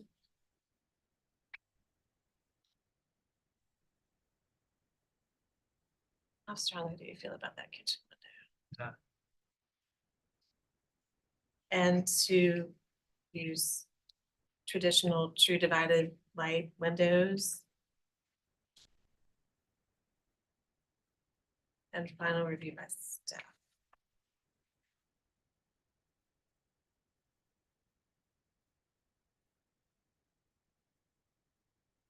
Okay, so we have a motion on the floor for conceptual approval with staff conditions 1 and 3. A few board comments. 1, to omit the arched foundation openings on the east side. 2, to restudy the piazza screen and consider restoration. And 3, use traditional true divided light windows and final review by staff. Do I have a second to Julia's motion? Second. Bill Huey, put the motion to a vote. Fillmore, Yay in favor.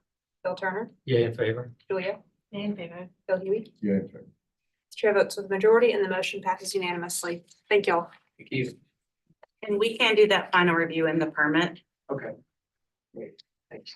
Agenda item 691 Nassau Street has been deferred by staff. Agenda item 760 Linwood Boulevard. Frankie, if you give us an introduction overview of the project, please. 60 Linwood is not surveyed in Charlestown circa 1925 in the old historic district. They are requesting to replace the iron fence with solid masonry wall. This is the property's location on Linwood. Previous site photo. Some context of Linwood. And Sanborn map showing the history of the structure. And I will turn it over to the applicant. Thank you, Becky. I'm Becky Fenno. I'm presenting our project at 60 Linwood. We are requesting to replace the iron fence which was installed in about 1973 with a masonry wall as part of a flood prevention strategy to protect the historic building. Next slide, please. These are some photographs. At the top is the streetscape showing the iron fence. It's kind of interesting to note the position of it. It's set back from the sidewalk and there's a planting area in between the sidewalk and the fence. And then on the bottom left, you can see the historic structure, which was built in about 1925. And a good thing to note there is really the scale of the iron fence. We're proposing to keep that similar height when we build the masonry wall because it's just appropriate to the scale of the property and the view of the house from the street. And then in the center is a view of the 3 masonry piers that support the pedestrian gate and the driveway gates. And then on the bottom right, you can see there's a little brick pathway from the sidewalk and you actually step down into the property. Next slide, please. These are the Sanborn maps. At the top left, we're pointing actually to 6 Gibbs, which is behind the property. And you can see the waterfront was right there. And then in 1944 and 51, after that part of the city was filled in and Linwood Boulevard was created, 60 Linwood was actually attached to 6 Gibbs at the time. And then as the properties were divided, on the bottom right is the current configuration of the property. And that was established in 1973 when the property was transferred from Carter Morgan to Elizabeth Knapp. Next slide, please. In 1992, this is the plat when Elizabeth Knapp sold the property to Penny Patton, who's the current owner. Next slide, please. And these are some precedents for the wall that we're proposing. Probably the closest is at the top left at 2 Linwood. And you can see the simple masonry wall with the brick cap, but there's a variety of other masonry stucco walls in the neighborhood. So it's really an appropriate prototype for the property. Next slide, please. This is the existing and proposed site plan. So we're really just proposing that the masonry wall goes in exactly the same position as the iron fence. Next slide, please. This is the existing plan and elevation at the top, and then our proposal down below. At the top, you can see on the far left and right are brick piers of brick walls that go perpendicular to the street. And then there are those areas of iron fencing, and then there are the 3 tiers supporting the driveway gates and the pedestrian gate. We're proposing that the extents of iron fence on the right and left be replaced with the masonry wall of a similar height. That would be a stucco wall with a brick cap. And then we really think that we're gonna, in reality, we're gonna have to rebuild those 3 piers to match the existing, just to be able to tie in the new wall and to reinstall the driveway gates and the pedestrian gate. And then the owner owns a muscle wall system that she can install in the gate openings. So then she'll have a protective barrier for the property. And then on the bottom right is just really a schematic section showing it's a true masonry wall with true stucco and a brick cap that'll die into the brick caps below the 3 piers in the middle. Thank you. Any questions for the applicant? Great, thank you. Do we have any public comment? All right, Frankie, you have to give us any staff comments and recommendations. Okay, so we just have observation mostly with our hardscaping policy, which states that fences and walls should be appropriately scaled for their context so as to prevent a fortress-like appearance. And staff kind of struggled with this one because we are getting more and more of these walls for flood prevention, which is why we wanted to bring this item before the board and bring up the ability to discuss a masonry wall and what changes or things we should make, if we should make, for this ongoing issue. Staff recommendation is approval, but we didn't feel that we could approve it at staff level, given our policy statement. Thank you. Ms. Fino, did you want to respond to or clarify anything in the staff comments and recommendations? Yeah, I mean, I think we're sensitive to that topic. And I think there was some discussion with Preservation Society about whether we should keep the iron and kind of do something taller. And we really were trying to stay at a scale that was as appropriate as possible, since it now is a solid piece of masonry. Probably soon to be well planted, but but I understand that concern. All right, public comment and the applicant's presentation is now closed. We'll move into board discussion and a vote. I made a point to drive. I know that house, but I'm a point to drive by there this morning. And I'm certainly sensitive to the desire to keep order out of the property. And that is right behind it is certainly low. So I'm sensitive to that. I do struggle a little bit because of the continuing movement to sort of barricade individual properties when there seems to be no alternative. And of course, below Gibbon, Linwood, there are examples of much higher walls than what's being proposed here. And this is the elevation of this is pretty sensitive and pretty close to, I think, what the original fencing was. I appreciate that. But between Gibb and on Linwood, between Gibb Street and Trad, there are no closed doors. They're a lot of fencing and there are a lot of columns, but they're all open. So I'm struggling a little bit just because of the loss of it, but it's very difficult to tell people they can't protect their property from flooding. I also am sympathetic to the flooding portion. Yeah, the drawings are a little deceptive in that, my first initial thought before I read the dimensions on the wall was, wow, that wall's tall. But I mean, what gives it that impression is that you've got a wall in front of a one-story house, and a one-story house is set far back to the street. So I don't really have much of an issue with the height of the wall for those reasons. Yeah, I think that's a good comment, and I think to Frankie's point about discussions of walls and things like that. I think that's a good point about the context, the height of the wall in this case, the really fortuitous fact that there's a planting area in front of the wall, which, it's often the presence of the wall. I think, it's a good solution for that. And I know that we have reviewed even down on South Battery, open ironwork that's become walls, with similar, flood mitigation, systems proposed. So, I'm good with the solution. And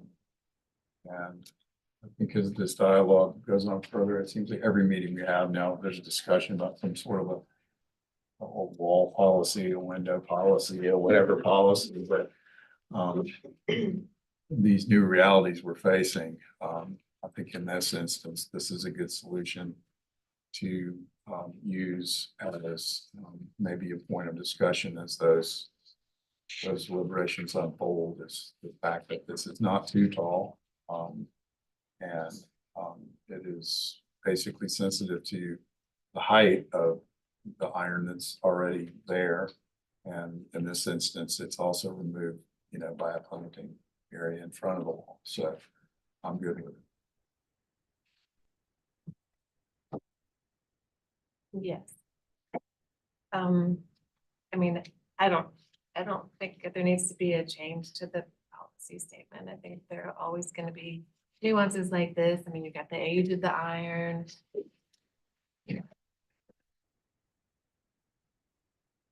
The height of what's proposed. I mean, I think there's room for staff to interpret that policy. Yeah. Um, Reusing the ironwork for the gates. Yeah, Is a good yeah. thing too. agreed. I'll just make a motion for approval. All right, we have a motion on the floor for approval. Do I have a second? Second. Thank you, Bill. Put the motion to a vote. Bill Turner, Yeah, in favor? Fillmore, Yeah, in favor. Julia, In favor. Bill Huey. Yeah, fair. Chair votes to the majority and the motion passed unanimously. Thank you. We're gonna take a short break. Be back at, I don't know, do we need 10 minutes? 10 minutes, 6:31. I mean, yeah, 6:31.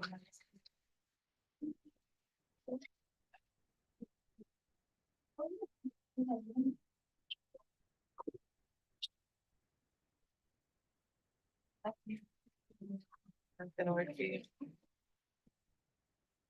Do you have that?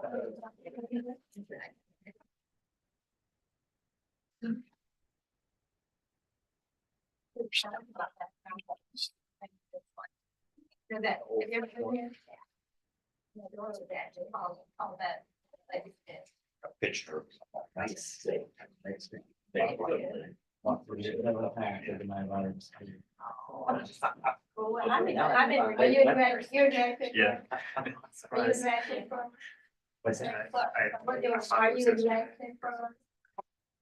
No, I'm on Wentworth, so it's Charleston, but now it's Lake Wentworth. This is every 4 months we get a resident who's on experience. We're excited about that now, right? I have a lot, but they're all Pull up in there. This is your first one.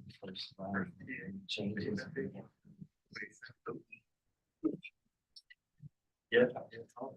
It's interesting. Do they run away?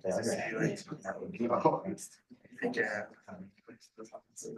We were doing, I hear lots of approach.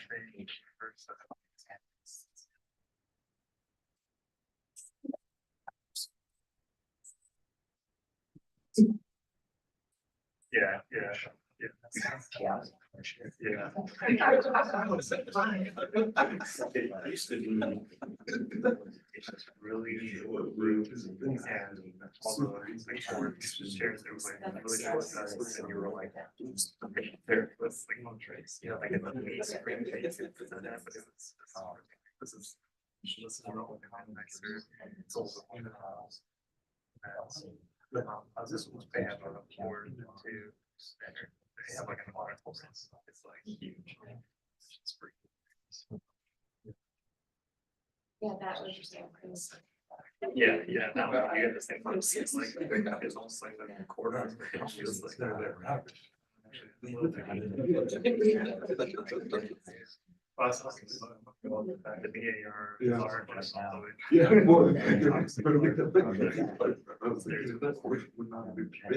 Like fast too, what are telephone poles and all of this stuff.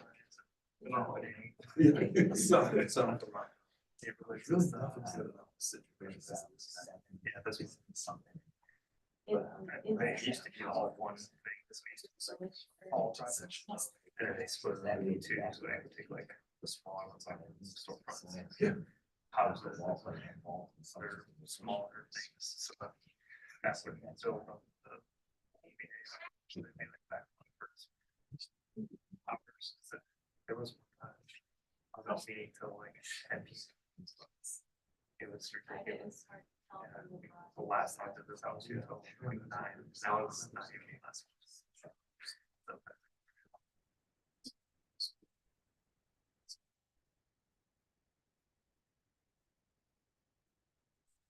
Yeah. Hang on, yeah, you know, wait till something it's like, no, it's late, but. Okay. Yeah. Sure. Are you here for a certain amount? Stroke out. That's what I'm here for. I could ask you the question.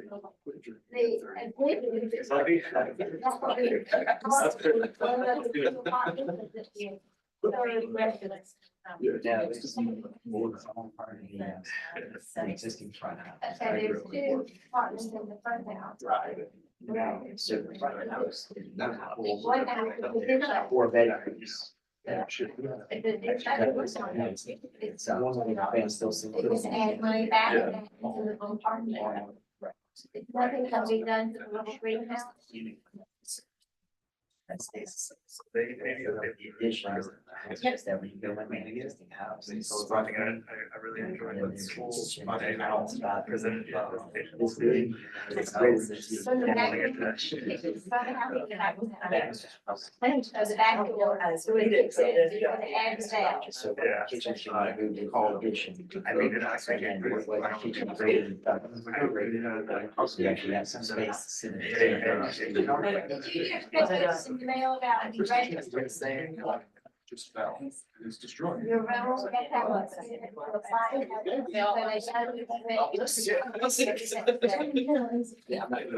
You still use the same stuff. I'm just saying. Don't pay that. You pay so they know who you are. Well, not. Really what more people than everything. Sit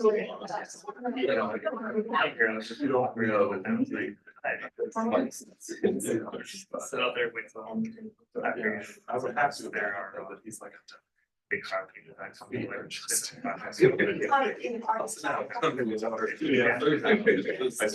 Should be 2 at.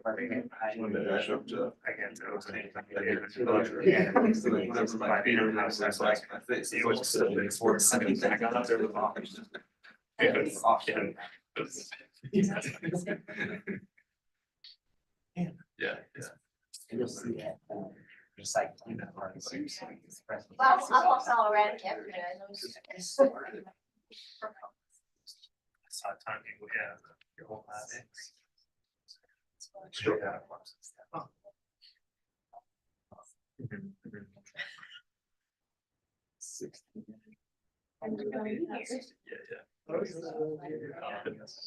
Oh, for sure. Yeah, right, right. Yeah,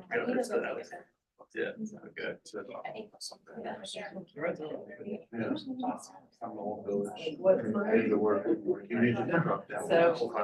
Bikes into work, bikes out. Wow. Yeah. Yeah.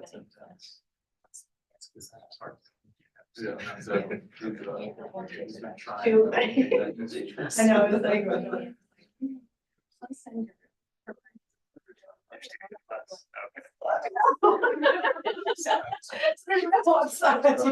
Yeah.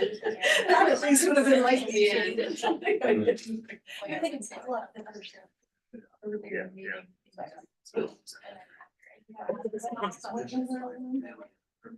I know.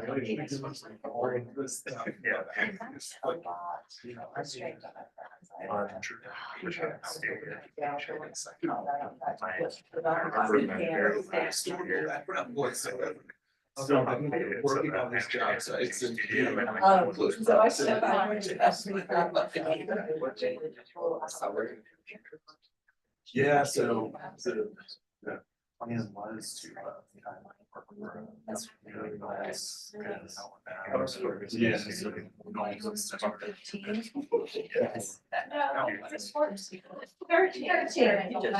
Close it out. Yeah. Activities and stuff. I hope you don't have to do that. So it's a lot.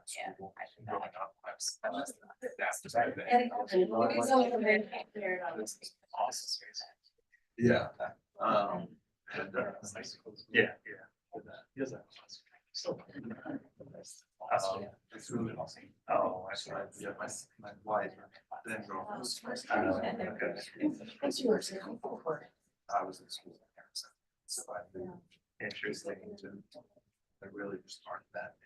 Outdoor education jobs, so in the southeast. Yeah, it's you're like a tour guide or something, you know, it's not like actual education, because it's the summer. 2 weeks long, trips. High school trips, things. So that's like, I was kind of going. I ended up with interesting. So.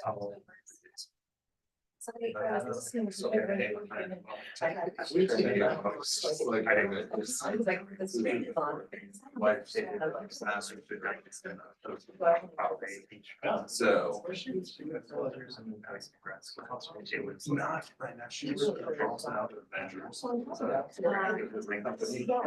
We're now. Because I don't max.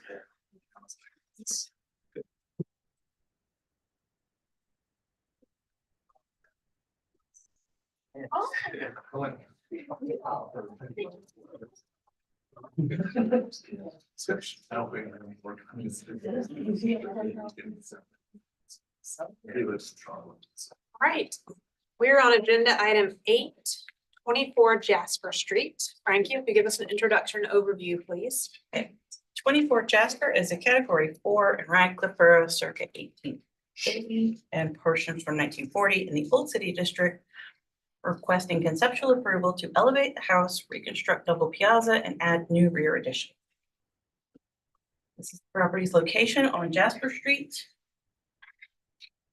Some existing site photos. Some context of Jasper.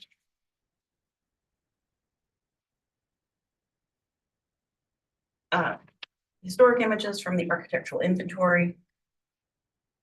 And some Sanborn maps showing the history of the structure.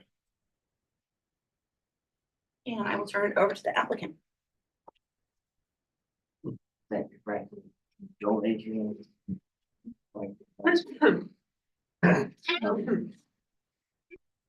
Start, so I guess you said it's just some overview, Frank. Sam.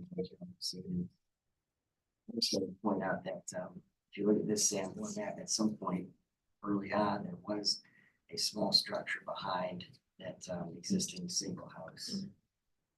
And if you flip to the next. And there, the next one, I think disappears. Not there now, maybe it disappeared. But our existing site plan, we've got the existing house that we're working on up front, the house in the back, is not gonna be, altered or changed, it stays as is. Next slide will show our proposed site plan. We got our zoning approval last month, and you can see the shaded portion is the addition that we're proposing. We have stepped in off of the back of the existing house, and then so it's only about 16 feet wide. I think the actual addition going back. When we do the restoration of the double piazza plus the addition, our total net gain of square footage to the property is only like 300 square feet of net gain on what we lose by giving back to the porch and adding. The purpose of the project is that it is a very small house. The front room works. The kitchen and living room are together in an area that's probably 14 by 12. And then you got 3 bedrooms upstairs that share 1 bathroom that looks like it came from a cruise ship.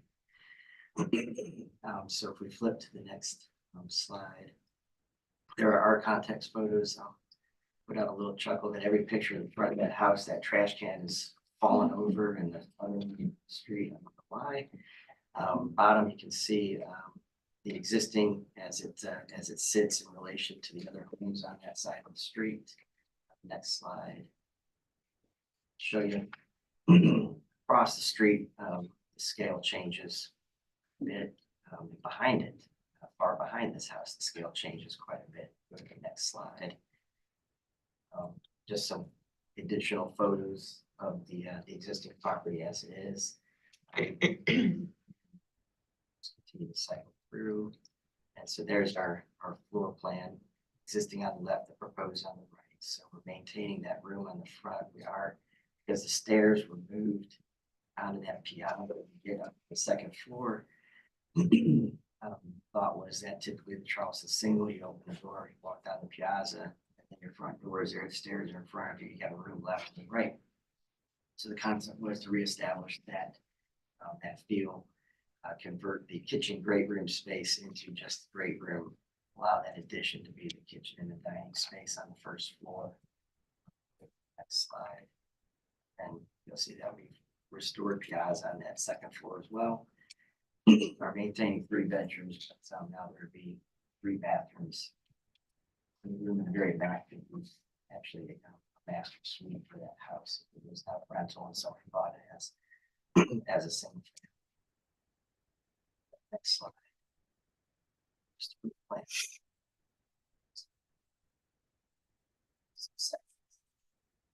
Top is what's existing there. I think the important part about this section of the existing one is to see how low the plate height is on that piazza.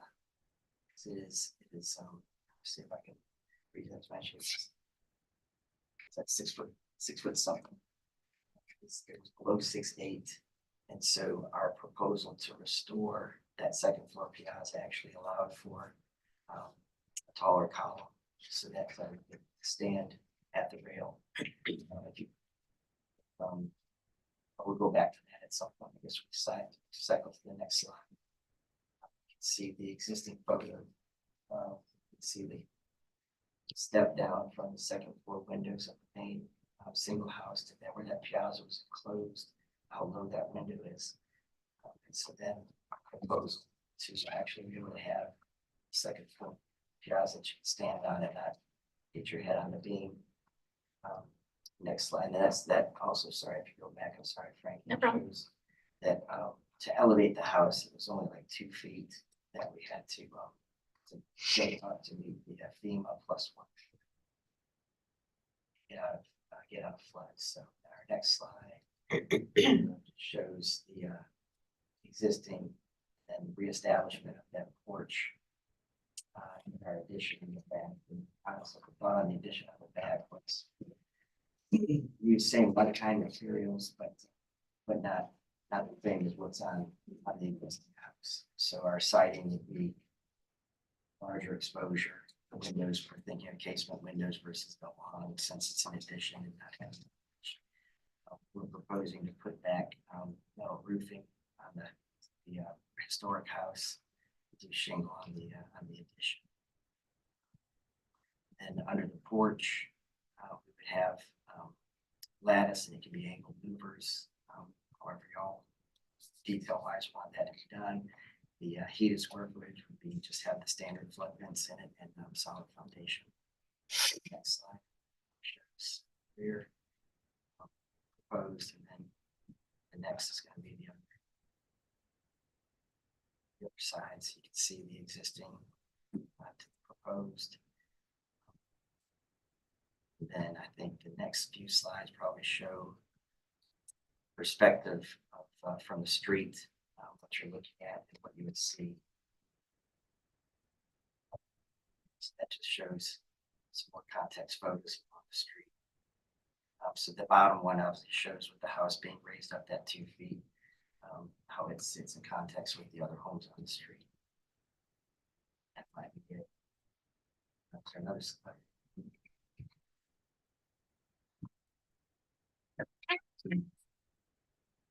Are there any questions for the applicant?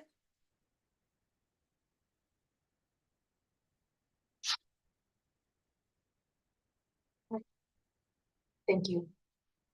Is there anyone speaking from the public?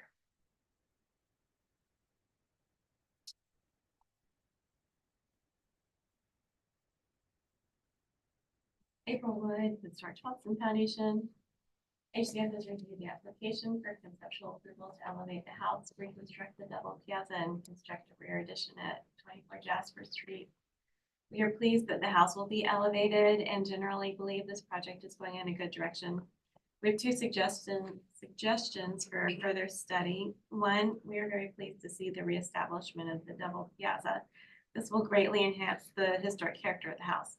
However, we believe that the height of the piazza in relation to the house needs to be restudied. The proposed piazza appears too tall and is out of proportion with the house. I think some architects will need to weigh in on how to address the short height of the floor level. Two, although we appreciate the detailing of the rear addition, we think this element would be more successful if it lined up with the house. We suggest that the applicant consider a setback variance to improve the massing of the project. With these tweaks, we are supportive of conceptual approval. Thank you.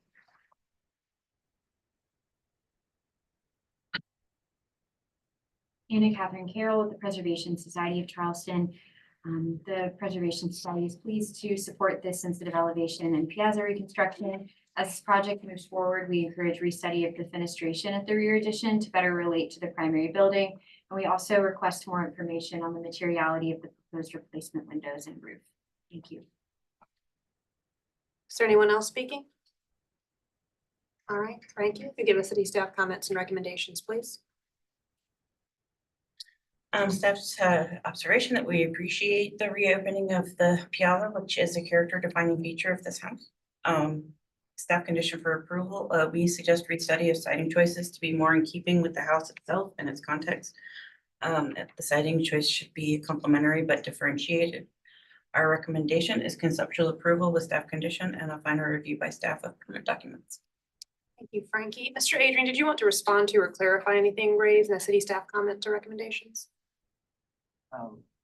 No, I just said I would be happy to restudy the height of that piazza and would welcome any input as to what to do, because again, it was just so low where that existing roof springs from. Columns would look like they're miniatures. Thank you. All right, public comment and the applicant's presentation is now closed. So move into board discussion and a vote. For the clarification from staff, you didn't have any issues with the proportion of the piazza? I don't remember BD and I discussing it. I think she saw why the height was being raised. So we didn't have a comment on that. And no issue with the roof line of the building or anything. We didn't think it was going, well, it's not visible from the front of the house, and we didn't think you'd ever be able to see that angle where they don't quite align. Mhm.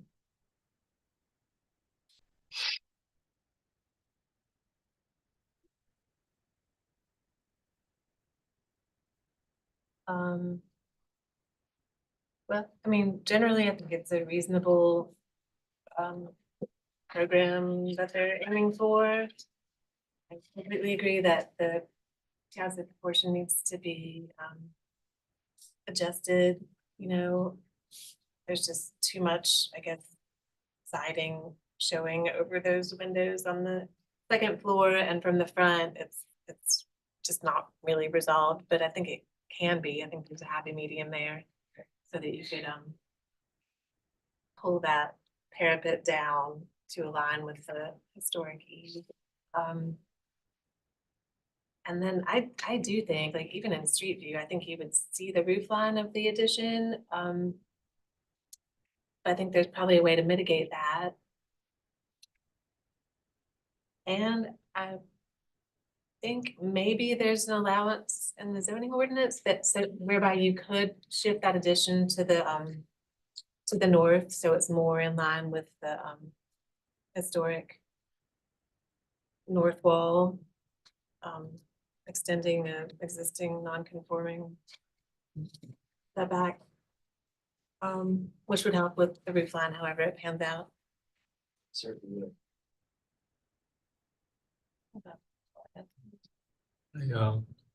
Just a couple of things. I agree with what's been said. I think the most awkward thing is the way that upper piazza's roof intersects with the main. It wants to come down. If there's a way to make that happen. There are just a couple little minor things. I think there's some windows that could be better justified on the building, like the ones on the addition to me look like they're kind of close to the corners. It would look better if they could be justified with the triple one below. I'm not a big fan of the casement windows. I would rather see something like a 2/2 or something. And just a minor thing, it appears like on one of your drawings, the parapet above the screen wall doesn't align with the columns below, so just readjusting that. That's pretty much it. But I think overall it's going in a good direction. I too really appreciate the reopening of the piazzas. Yeah, reopening the porches, a lot of good credit in the back, good thing. I do agree, yeah, I appreciate how difficult that is with the height of that piazza, especially just looking at some of your reference dimensions on here. 6'8" to that, appears to be that eve line from the second floor level. Of course, you step down into the porch. It's close. It's just, the nature of how that converging existing roof line and then the columns of the engaged pilaster of the proposed reestablished piazza sort of work together. And I sure couldn't tell you a quick solution. I'm sure you probably ruminated on that quite a bit. But generally lowering a little bit, I think would help. I don't know any other answer beyond that. And because of the reestablishment of the piazzas and the big positive that's bringing, I have a little more, I would say, maybe leeway I would think might be possible for the fenestration patterns of the addition, although they do, they're very plan responsive, obviously, and it would be nice to see some alignments at least, right at the end of the piazza, the two windows that don't line up in that one center vertical mass there. If that could be made to happen, I think that would be a big help. And I do appreciate the fact that that wall plane appears to be proud of even the addition wall here that we're seeing, so might be able to think that maybe an interpretation of that fenestration on the very back portion might be able to be a little more, I guess, to some degree plan responsive. It's again, the positives of the Piazza,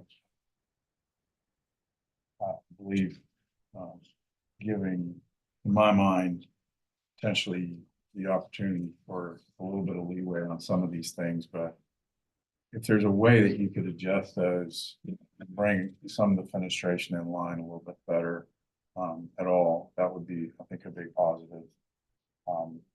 Yeah, and then with the alignment of that addition, I don't know, the old days, we called them Culpeper additions, and they were pretty much a given. You could do that. You could take that wall plane and extend that further back, and that was kind of a what you could get. I don't know if they use that term anymore, but that's the way I was taught a lot of years ago, Culpeper extension. Yeah, it's really all about. I don't think I have anything to add. There are a few little glitches in the drawings where things don't quite agree, but I think that's just graphic. It's just graphic. So that I'm on board with the fact that the height of the second porch and that engaged laster is a problem. I think that needs to be sorted out, but I think that's not difficult to do. So, and it's a modest elevation, and I think quite nice. And opening those porches is just really a plus.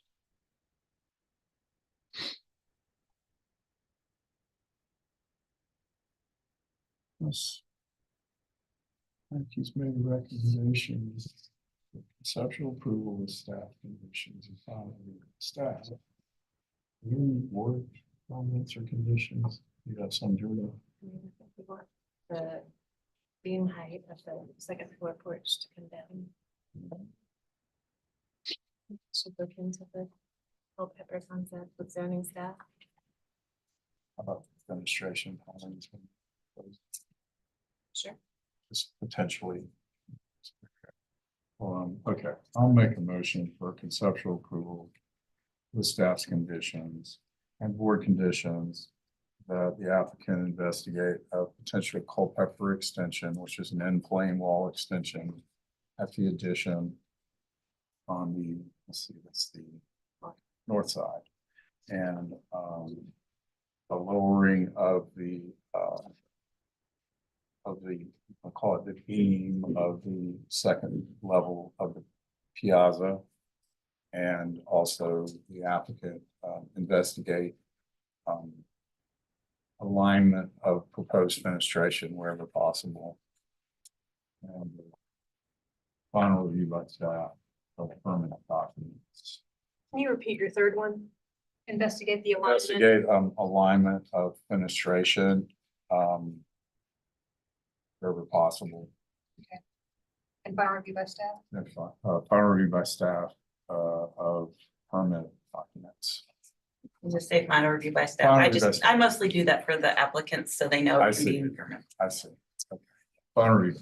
All right, so we've got a motion on the floor for conceptual approval with staff conditions and a few board conditions. One, to investigate a potential Culpeper extension at the north side of the addition. 2, to lower the height at the second floor piazza, and 3, to investigate alignment of proposed fenestration wherever possible, and final review by staff. Do I have a second to Bill's motion? Second. Bill Turner. Put the motion to a vote. Julia? In favor. Bill Moore? Yay in favor.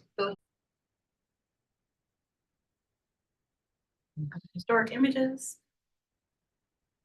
And sandboard maps. And with that, I will turn it over to the applicant.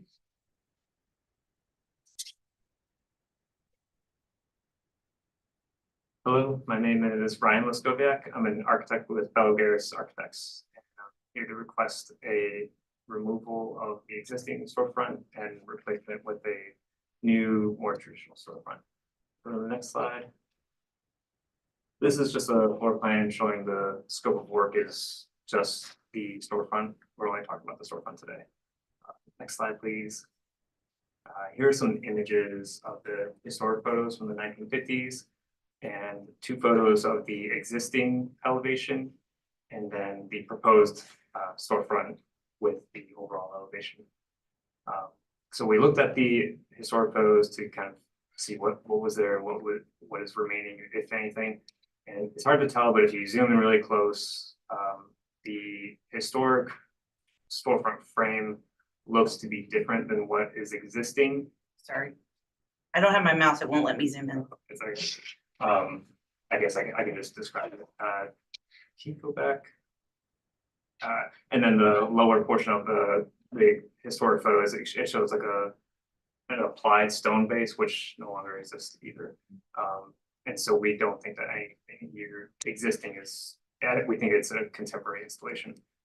So what we're proposing is to introduce a new storefront with more traditional details. If you can go to the next slide. This is just showing the existing conditions of on the lower pictures, and then the pictures above are the storefront that is adjacent to our building. One thing we're trying to do with the new proposal is to increase the height so that it's more aligning with the storefront next to it. Next slide, please. And these are just precedent studies along King Street, just to get some information about these, some details and doing something that more aligns with the character of King Street. Next slide, please. This is the existing on the left and the proposed on the right, showing just more details in the plan. Next slide. And this is the final slide, which is just section details showing what our intent is for the design. It's just a very simple painted wood trim and base paneling and upper paneling with cast stone base piece. That's it. Thank you. Any questions for the applicant? Thank you. Mr. Leskovia. That's right. Good job. Okay, do we have any public comment? Frankie, if you give the city staff comments and recommendations, please. We just had an observation that the proposal complements the existing building and is sympathetic to the historic storefronts of King Street. And we are recommending final approval. And can I ask, who is Paul? They'll put Paul's Boutique on all the submittals with storefronts. That's an album name from the Beastie Boys. It's an album name from 90s rock band. Just curious. We were arguing over who Paul was. Dallas's Diner too. Thank you. Did you want to respond to or clarify anything in the city staff comments and recommendations? All right. Public comment and the applicant's presentation is now closed. We'll move into board discussion and a vote. It was well executed. Much improved. Yes. Good. Tell Bella we need more precedent images. Just kidding. Just, Do we have a motion? motion for approval. All right, we have a motion for approval. Do I have a second to Bill Turner's motion? I'll second. Thank you, Fillmore. Put the motion to a vote. Bill Huey, Yeah, in favor. Julia, In favor. Bill Turner, Yeah, in favor. Fillmore. Yeah, in favor. Chair votes the majority and the motion passes unanimously. Thank you. So I'll throw this out because I do throw this out sometimes. Thank you for a well-detailed set. Easier for us to review. And it's well thought out. We really appreciate good details. Thank you. Thanks. All right, agenda item 10, 26 South Battery Street. Frankie, please an introduction, please. 26 South Battery is a category 1 in Charlestown, circa 1853 in the Old Historic District, requesting conceptual approval for renovations to guest house and calls. This is the location on South Battery. Add some existing site photos. Context of South Battery. Short images. And some cameras. I will turn it over to the applicant.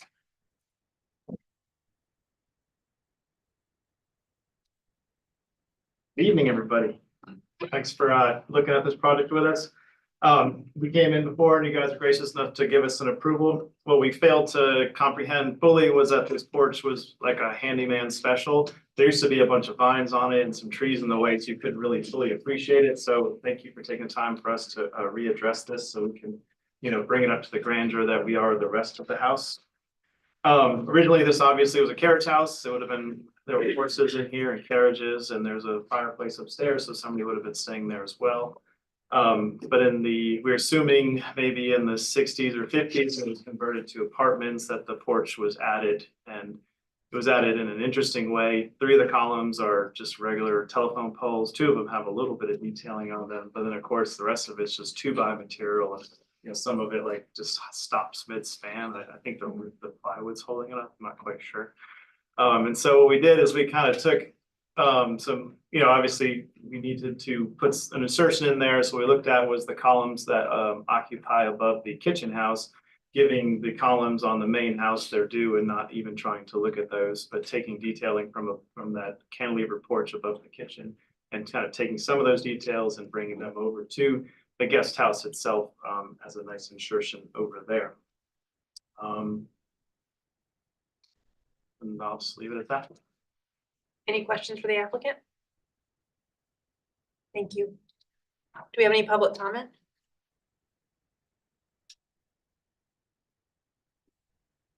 Wood is our Charleston Foundation. Thank you for the short presentation. KHCF has an exterior easement on 26 South Battery. We've reviewed this request with the applicant and confirmed that this application conforms to the requirements of the easement. We are supportive of this application and respectfully recommend approval. Anyone else speaking? Frankie, if you give us city staff comments and recommendations, please.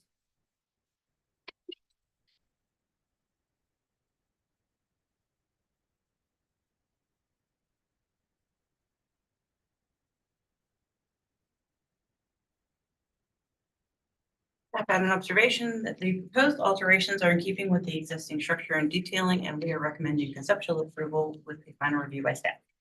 From drawings, I lost part of my recommendations there. Thank you, Frankie. Did you want to respond to or clarify anything raised in the public comment or the city staff comments? All right, we're in board discussion. Okay, good. Good. I don't think there's anything I would object to here. The only problem I had was that when I blew these up large enough to read the notes, you could not read the notes. The reproduction was so, at least on my computer. And so I was a little uncertain, but I was pretty sure that it was just fine, but I literally could not read the notes. Denial of the font size. What was that? Denial of the font Font size. size. Julia, did you just make a motion for approval? For final, Did you do Conceptual conceptual approval. approval? with final review by staff. Okay, we have a motion on the floor for conceptual approval with final review by staff. Second.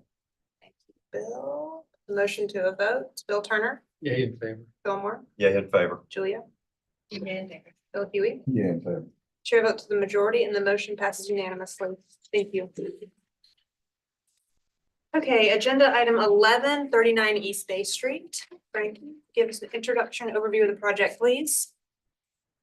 39 East Bay Street is a category 2 in Charlestown, circa 1810 in the Old and Historic District, requesting replacement of existing brick pavers with historic bluestone.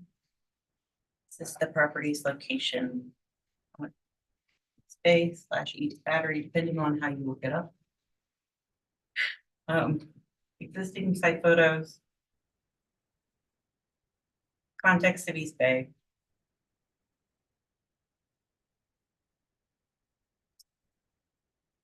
Historic photos from the architecture inventory.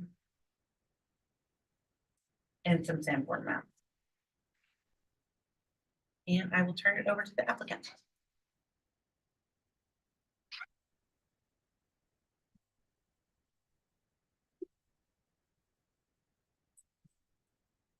I'm Richard Marks here on behalf of Ms. Richardson. And We just wanna remove the 1970s paver brick that are out front of her house and replace it with bluestone.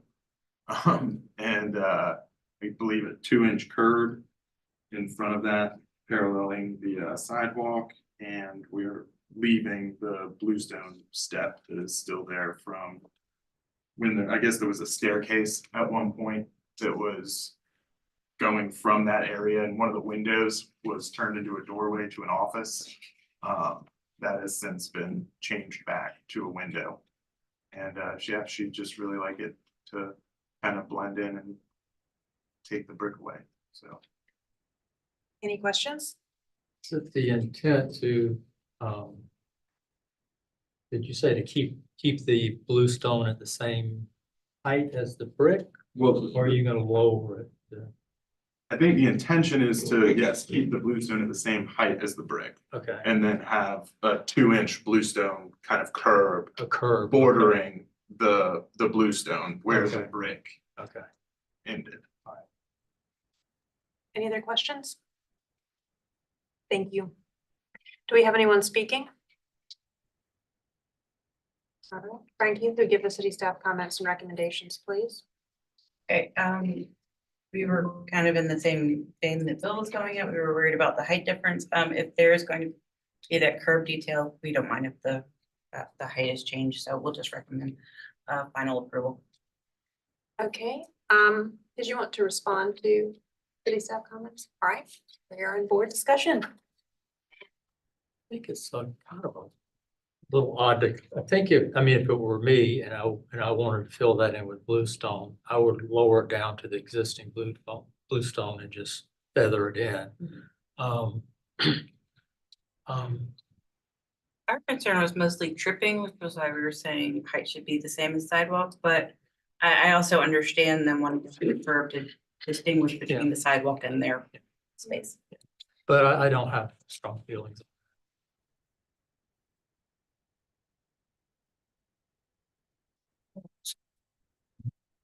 Were you gonna make a motion, Bill Turner?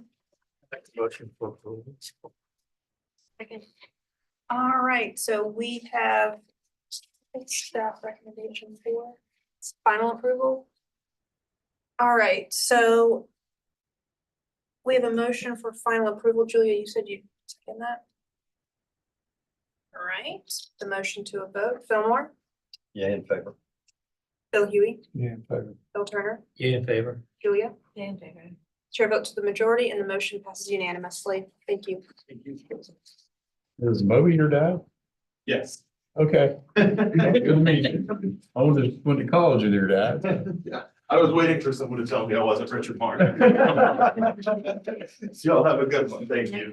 Agenda item. I was gonna say, technically Travis and I went to college with his dad, but his dad was our teacher. Yeah, different. We were too. Oh, there you go. Agenda item 12 is 87 East Bay Street. Frankie, to give us an introduction overview, please. 87 East Bay is a category 2 in Charlestown circa 1780 in the Old Historic District, requesting approval for 2 new gas lanterns. This is the property's location on East Bay Street. Some existing site photos. Context of East Bay. And some historic images. And Sanborn. And I will turn this over to you.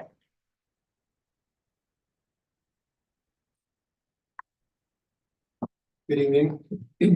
Paul Rich, here representing the owner of 87 East Bay, who is requesting the addition of 2 gas lanterns onto the brick gate posts at 87 East Bay. Move to the next slide, please. Showing existing conditions from different views. Next slide, please. This is the selected copper gas lantern. Is height, location of the lanterns.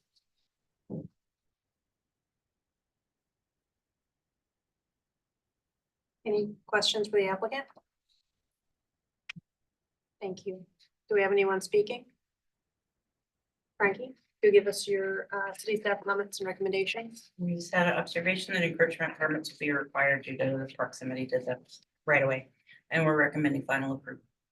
Thank you. Mr. Rich, did you want to respond to anything? Thank you. All right, we're in board discussion. Quality material and appropriately scaled. Is this, why did this have to come to the board? Category 2. We can't approve any changes at staff. We should adopt a policy. Yeah, I thought we had that. Something so minor. Not for category, we didn't tweak it for categories 1 and 2. We should do that.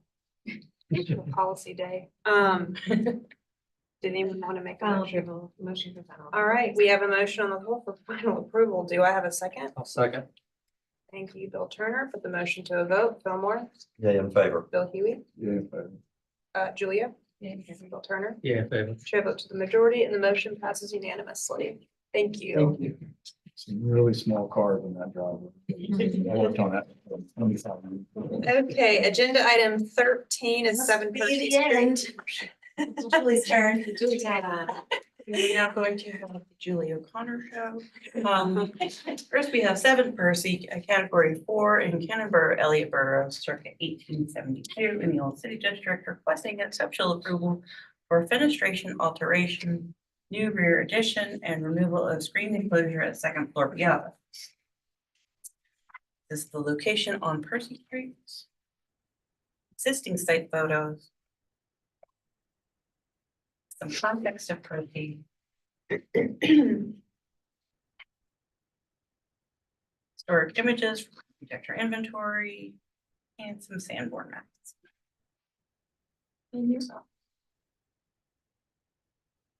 Hello, I'm Julie O'Connor. I'm the designer on this project. Could you go to the next slide, please? Let's go to the elevations of the house.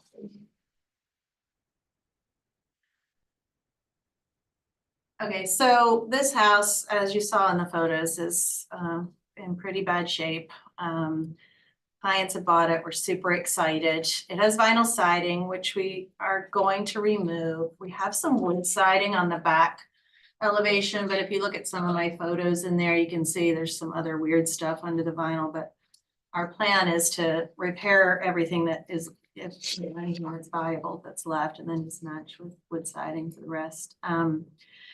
You can see that the 2nd floor piazza is screened at the moment, so we're planning to take all that screening out and then match the railings that are on the 1st floor to the 2nd floor.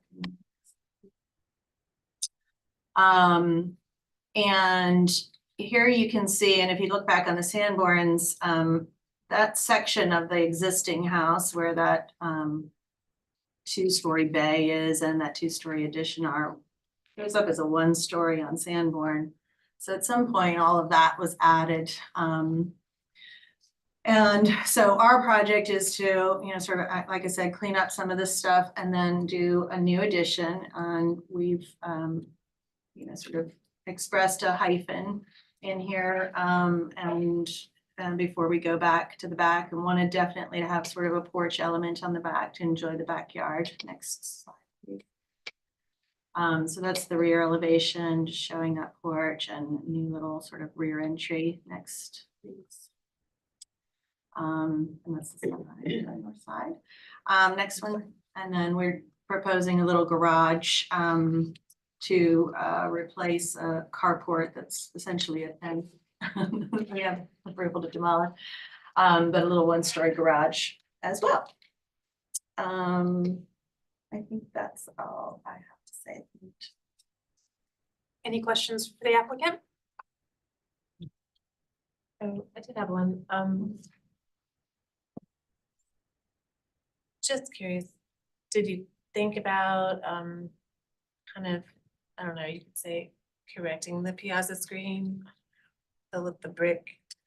I think I would like to do that. Thanks for the recommendation. What about the brick basis of the columns Yeah. as well? I think so too. Yes, to both of those. Any other questions? Any other questions, suggestions? All right, thank you. Any public comment?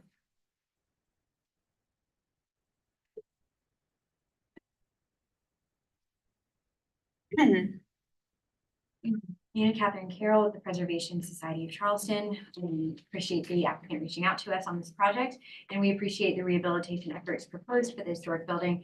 We cannot support, however, the size and footprint of the proposed addition. In tandem with the new garage, the addition introduces too much mass on the site and overwhelms the historic building. The architectural direction we also felt was rather high style for an addition, further contributing to the problematic relationship with the primary body of the building. So we would just ask for deferral for reporting of these areas. Thank you.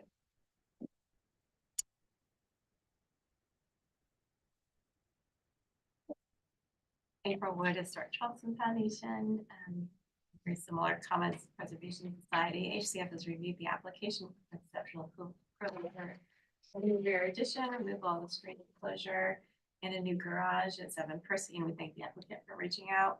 We are pleased that this house will be getting some much needed repairs. In particular, we think the removal of the second floor piazza screening is very positive. We have some overall concerns that the proposed massing of this project is too aggressive. The proposed addition, inclusive of the large rear porches, is nearly as large as the historic structure. Reducing the depth of the rear porches will help reduce the overall massing of the rear addition. We are also concerned that a rear addition combined with the proposed garage will leave very little green space on the lot. We respectfully recommend deferral so that the application can reduce the massing of the proposed changes to the property.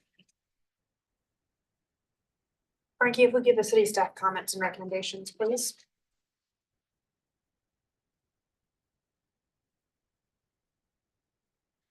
Staff just had a recommendation to restudy the window patterns of the addition to differentiate it slightly from the historic house. And our recommendation is conceptual approval with staff conditions and a final review by staff. Thank you, Frankie. Julie, did you want to respond to or clarify anything raised in the public comment or the city staff comments and recommendations? Yeah, I definitely think that a restudying of the window pattern is possible. I don't really not opposed to that at all. In terms of the footprint, you know, we certainly meet the zoning requirements. There is, as I said, already a carport on the property. It is smaller, but you know, having you know, an enclosed parking would, I think, be beneficial to the streetscape. And with regards to the large rear porch, I think it's a lovely addition, certainly minimally visible as well. Thank you. All right, public comment and the applicant's presentation is now closed. We'll move into board discussion and a vote.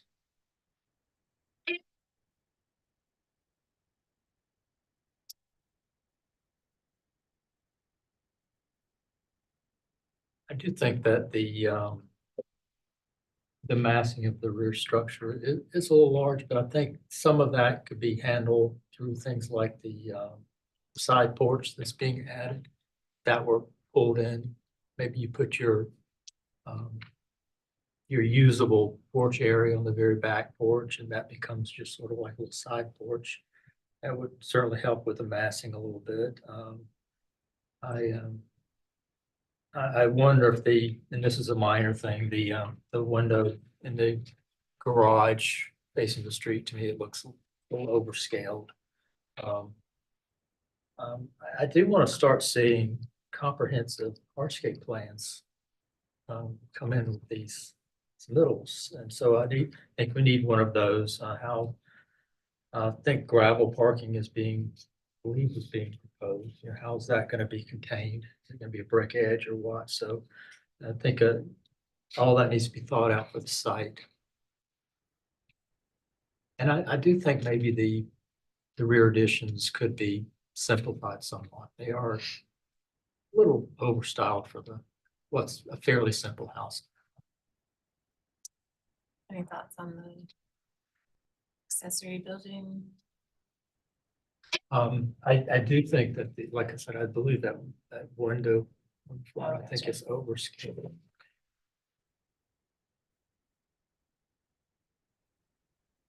I would agree with Bill Turner, that side porch, just maybe losing that would allow a little bit of breathing space. Maybe some minor adjustments to the garage. I mean, those dormers are pretty, large, and they're pretty close to the front facade. A little bit of, refinement on that front. And if the piazza screen and columns were restored, that would be awesome.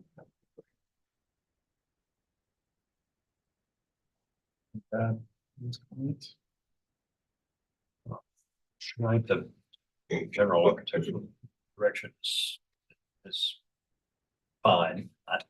I do think it reads as large.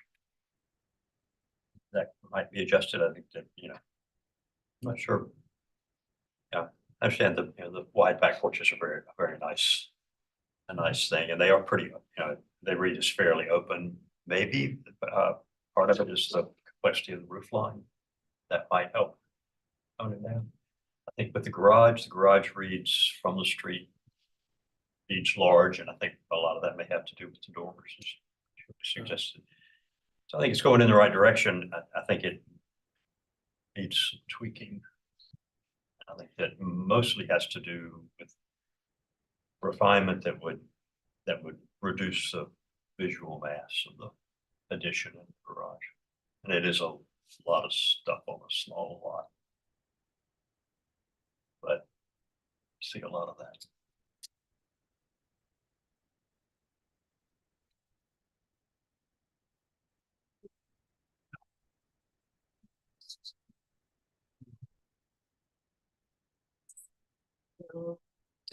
Early or?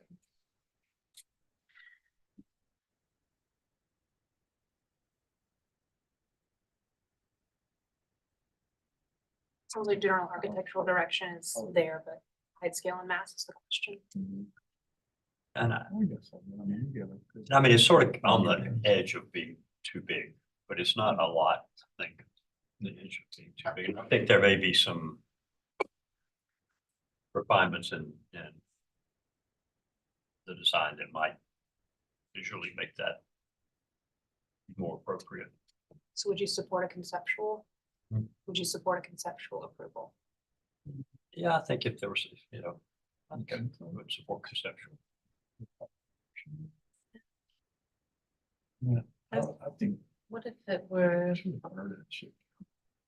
Yeah, exactly. Like, what if it were like a deferral to allow the applicant to consider board suggestions?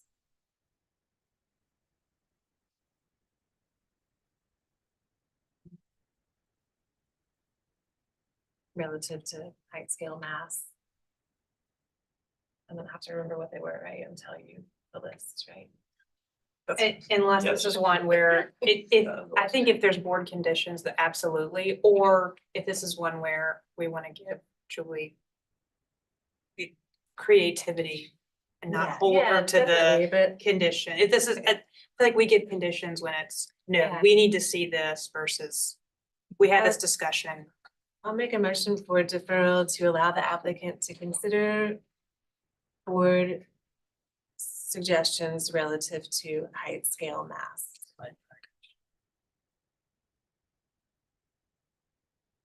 Yes, don't forget that. The suggestions relative to height, scale, mass being removal of the side porch.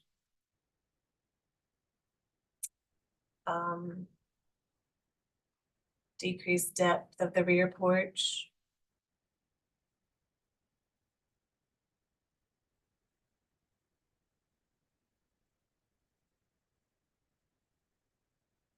Not really relative to height, scale, mass, but restoration of the piazza screen and columns.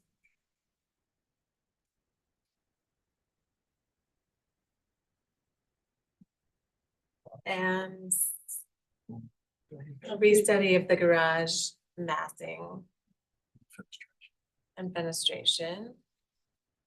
And then finally,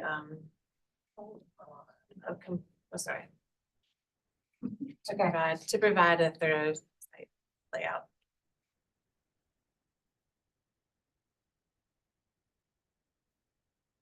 All right, we've got a deferral, motion on the floor for deferral to allow the applicant to consider the board discussion relative to height, scale, and mass, including. You could just strike relative to height scale map Okay, so to consider board discussion, suggestions. consider board discussion and suggestions. And some of those are one, removal of the side porch. Two, so these are not conditions, these are suggestions. Two, decrease the depth of the rear porch. Three, restoration of the piazza screen and columns. Four, restudy the garage massing and fenestration. And five, to provide a thorough site layout. Do I have a second to Julia's motion? I'll second. Thank you, Fillmore. Put the motion to a vote. Bill Turner, Yay in favor. Bill Huey, Yeah, in favor. Julia, Yay in favor. Fillmore. Yeah, in favor. Chair votes to the majority and the motion passes unanimously. Agenda item 14 for Trapman Street. Frankie? Fort Trapman is in Charleston Village, a new and old historic district, requesting conceptual approval for 2 attached single-family residences. Property location on Trapman Street. Previous site photo. Some context of Trapman. And Sanborn map. And forward to the applicant. Hello, I'm Julie O'Connor. I'm the designer on this project. We accidentally checked conceptual on the application form, but we're actually going for preliminary. We already have conceptual approval. I copied and pasted my No, no. previous thing. I think. No, it was my fault. It was checked. I checked conceptual. So anyway, sorry about that. Preliminaries. Can you go to the front elevation? The street elevation or the front? Actually, that's okay. Let's start here. So you guys, gave us conceptual approval with some conditions. So one of them was that you asked us to reduce the ground floor ceiling by 6 inches. It was at 8 feet. And so we did reduce the ground floor ceiling by 2 inches, but we also took 2 inches out of each floor system, and lowered the plate height by 2 inches. So we actually reduced that height by 10 inches. You asked us to really consider the roof aperture and the size of that. So we did remove the elevator. We redesigned the stair to make it a bit smaller. And in doing so, we reduced the width of that whole element by 8 feet and the depth by 2 feet. Asked us to recess the middle section, and we recessed that by 16 inches and recessed the garage doors 2.5 feet. And then the last thing was just sort of a comment about whether or not sort of a cantilevered balcony was the right move. And so I really looked at it, guys, I really did. And what I came up with, I tried it with columns, and then I thought maybe just brackets on the 2 ends instead of sort of this cantilevering, floor joist kind of scenario that I had before might be a little bit better. And I really liked the brackets versus a column. And so I made that choice there, but that's kind of what we did. Any questions for the applicant? No questions. Thank you. Public comment?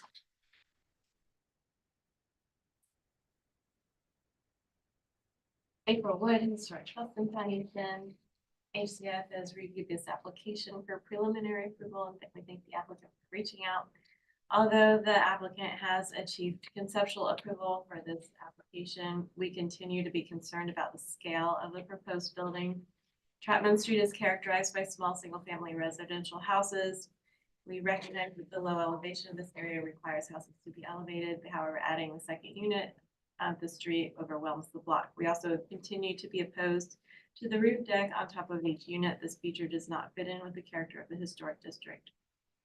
Respectfully, we continue to recommend denial of this application for restudy of height, scale, mass, and architectural direction.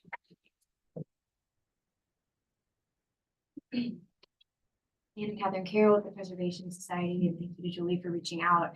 Very much in line with HCF's comment. We really appreciate that the applicant responded to the board's direction. However, we maintain our position that this proposal is not appropriate for the historic district. The blocky massing and garage doors are out of character with the streetscape, and the roof deck continues to add unnecessary height and should be eliminated altogether. The proposal, we feel warrants full restudy. Thank you. Frankie, if you give us city staff comments and recommendations, please.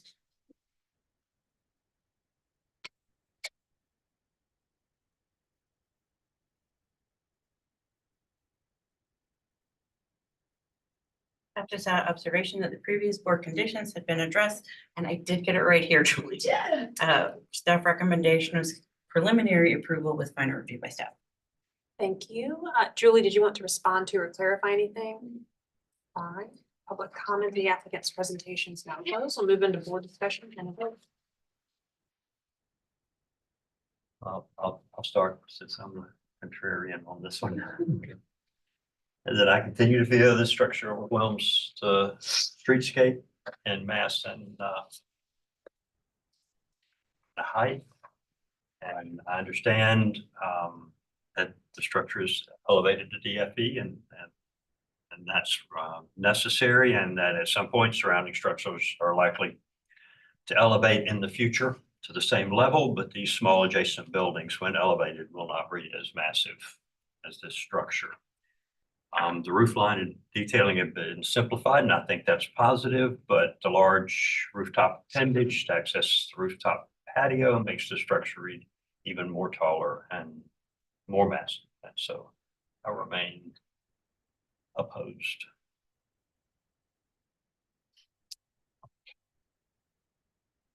And okay, just so I have it clear in my head. Where we landed now with the reduction in the floor systems and all that, your first floor is still 6 inches above the actual required DFE?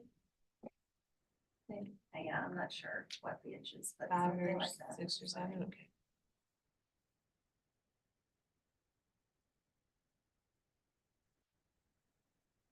I mean, I think, I do, I think it's come a long way, and I think the zoning sort of locks in what it can be for better or worse. I guess I might just have a little bit of heartache about this particular project going above DFE. It's, you know, just this one, but I don't know if anybody else thinks that's important. Thing in this case, given its context, every inch counts.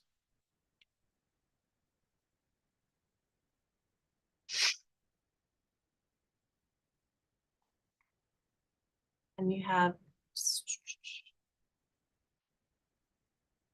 710 clear height in the ground floor now. That's super tall, Julie. Okay. And that's from the slab, it looks like, which is 4 inches above grade, right?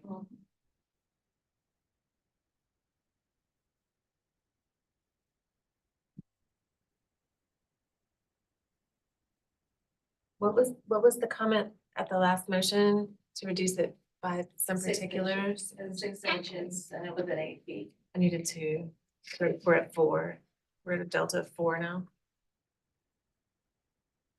I mean, 7.6 for a garage downtown. Pretty good. Okay, fine.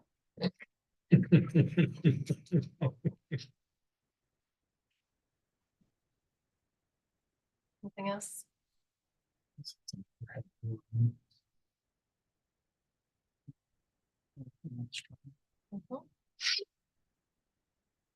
I think this is one that's gonna need some creative work out by the street as far as landscaping, hardscaping. I think there's certain things, I know we don't have purview over softscaping, but I think there are certain things that could really help as far as softscaping to plant material to help with the scale of this building. Little things like reducing the driveway widths to the widths of the garage doors would help. Is there a landscape plan or anything like that in here? this.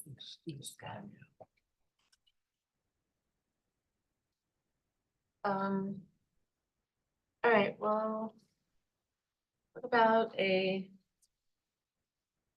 motion for preliminary approval with board conditions to further reduce the first floor elevation by 4 inches and to reduce the width of the driveways to the width of the garage doors and to provide a thorough hardscape landscape plan.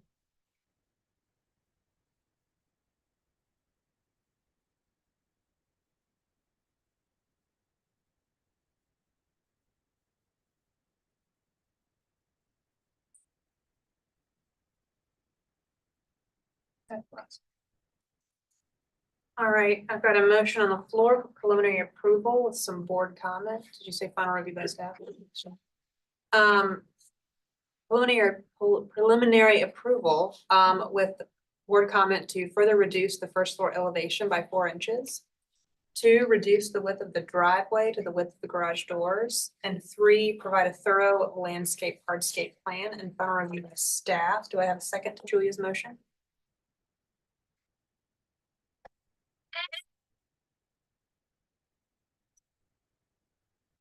I'll second. Bill Turner. Put the motion to a vote. Bill Moore, Nay opposed. Bill Huey, Yeah. Julia, In favor. Bill Turner. Yeah, in favor. Chair votes with the majority and the motion passes 4-4 and 1 against. Thank you. Agenda item 1576 Cannon Street has been deferred by staff. And that is the end of our agenda. Do I have a motion to adjourn? Do I have a second? Second. Bill Turner, all in favor? None opposed. The motion passes unanimously.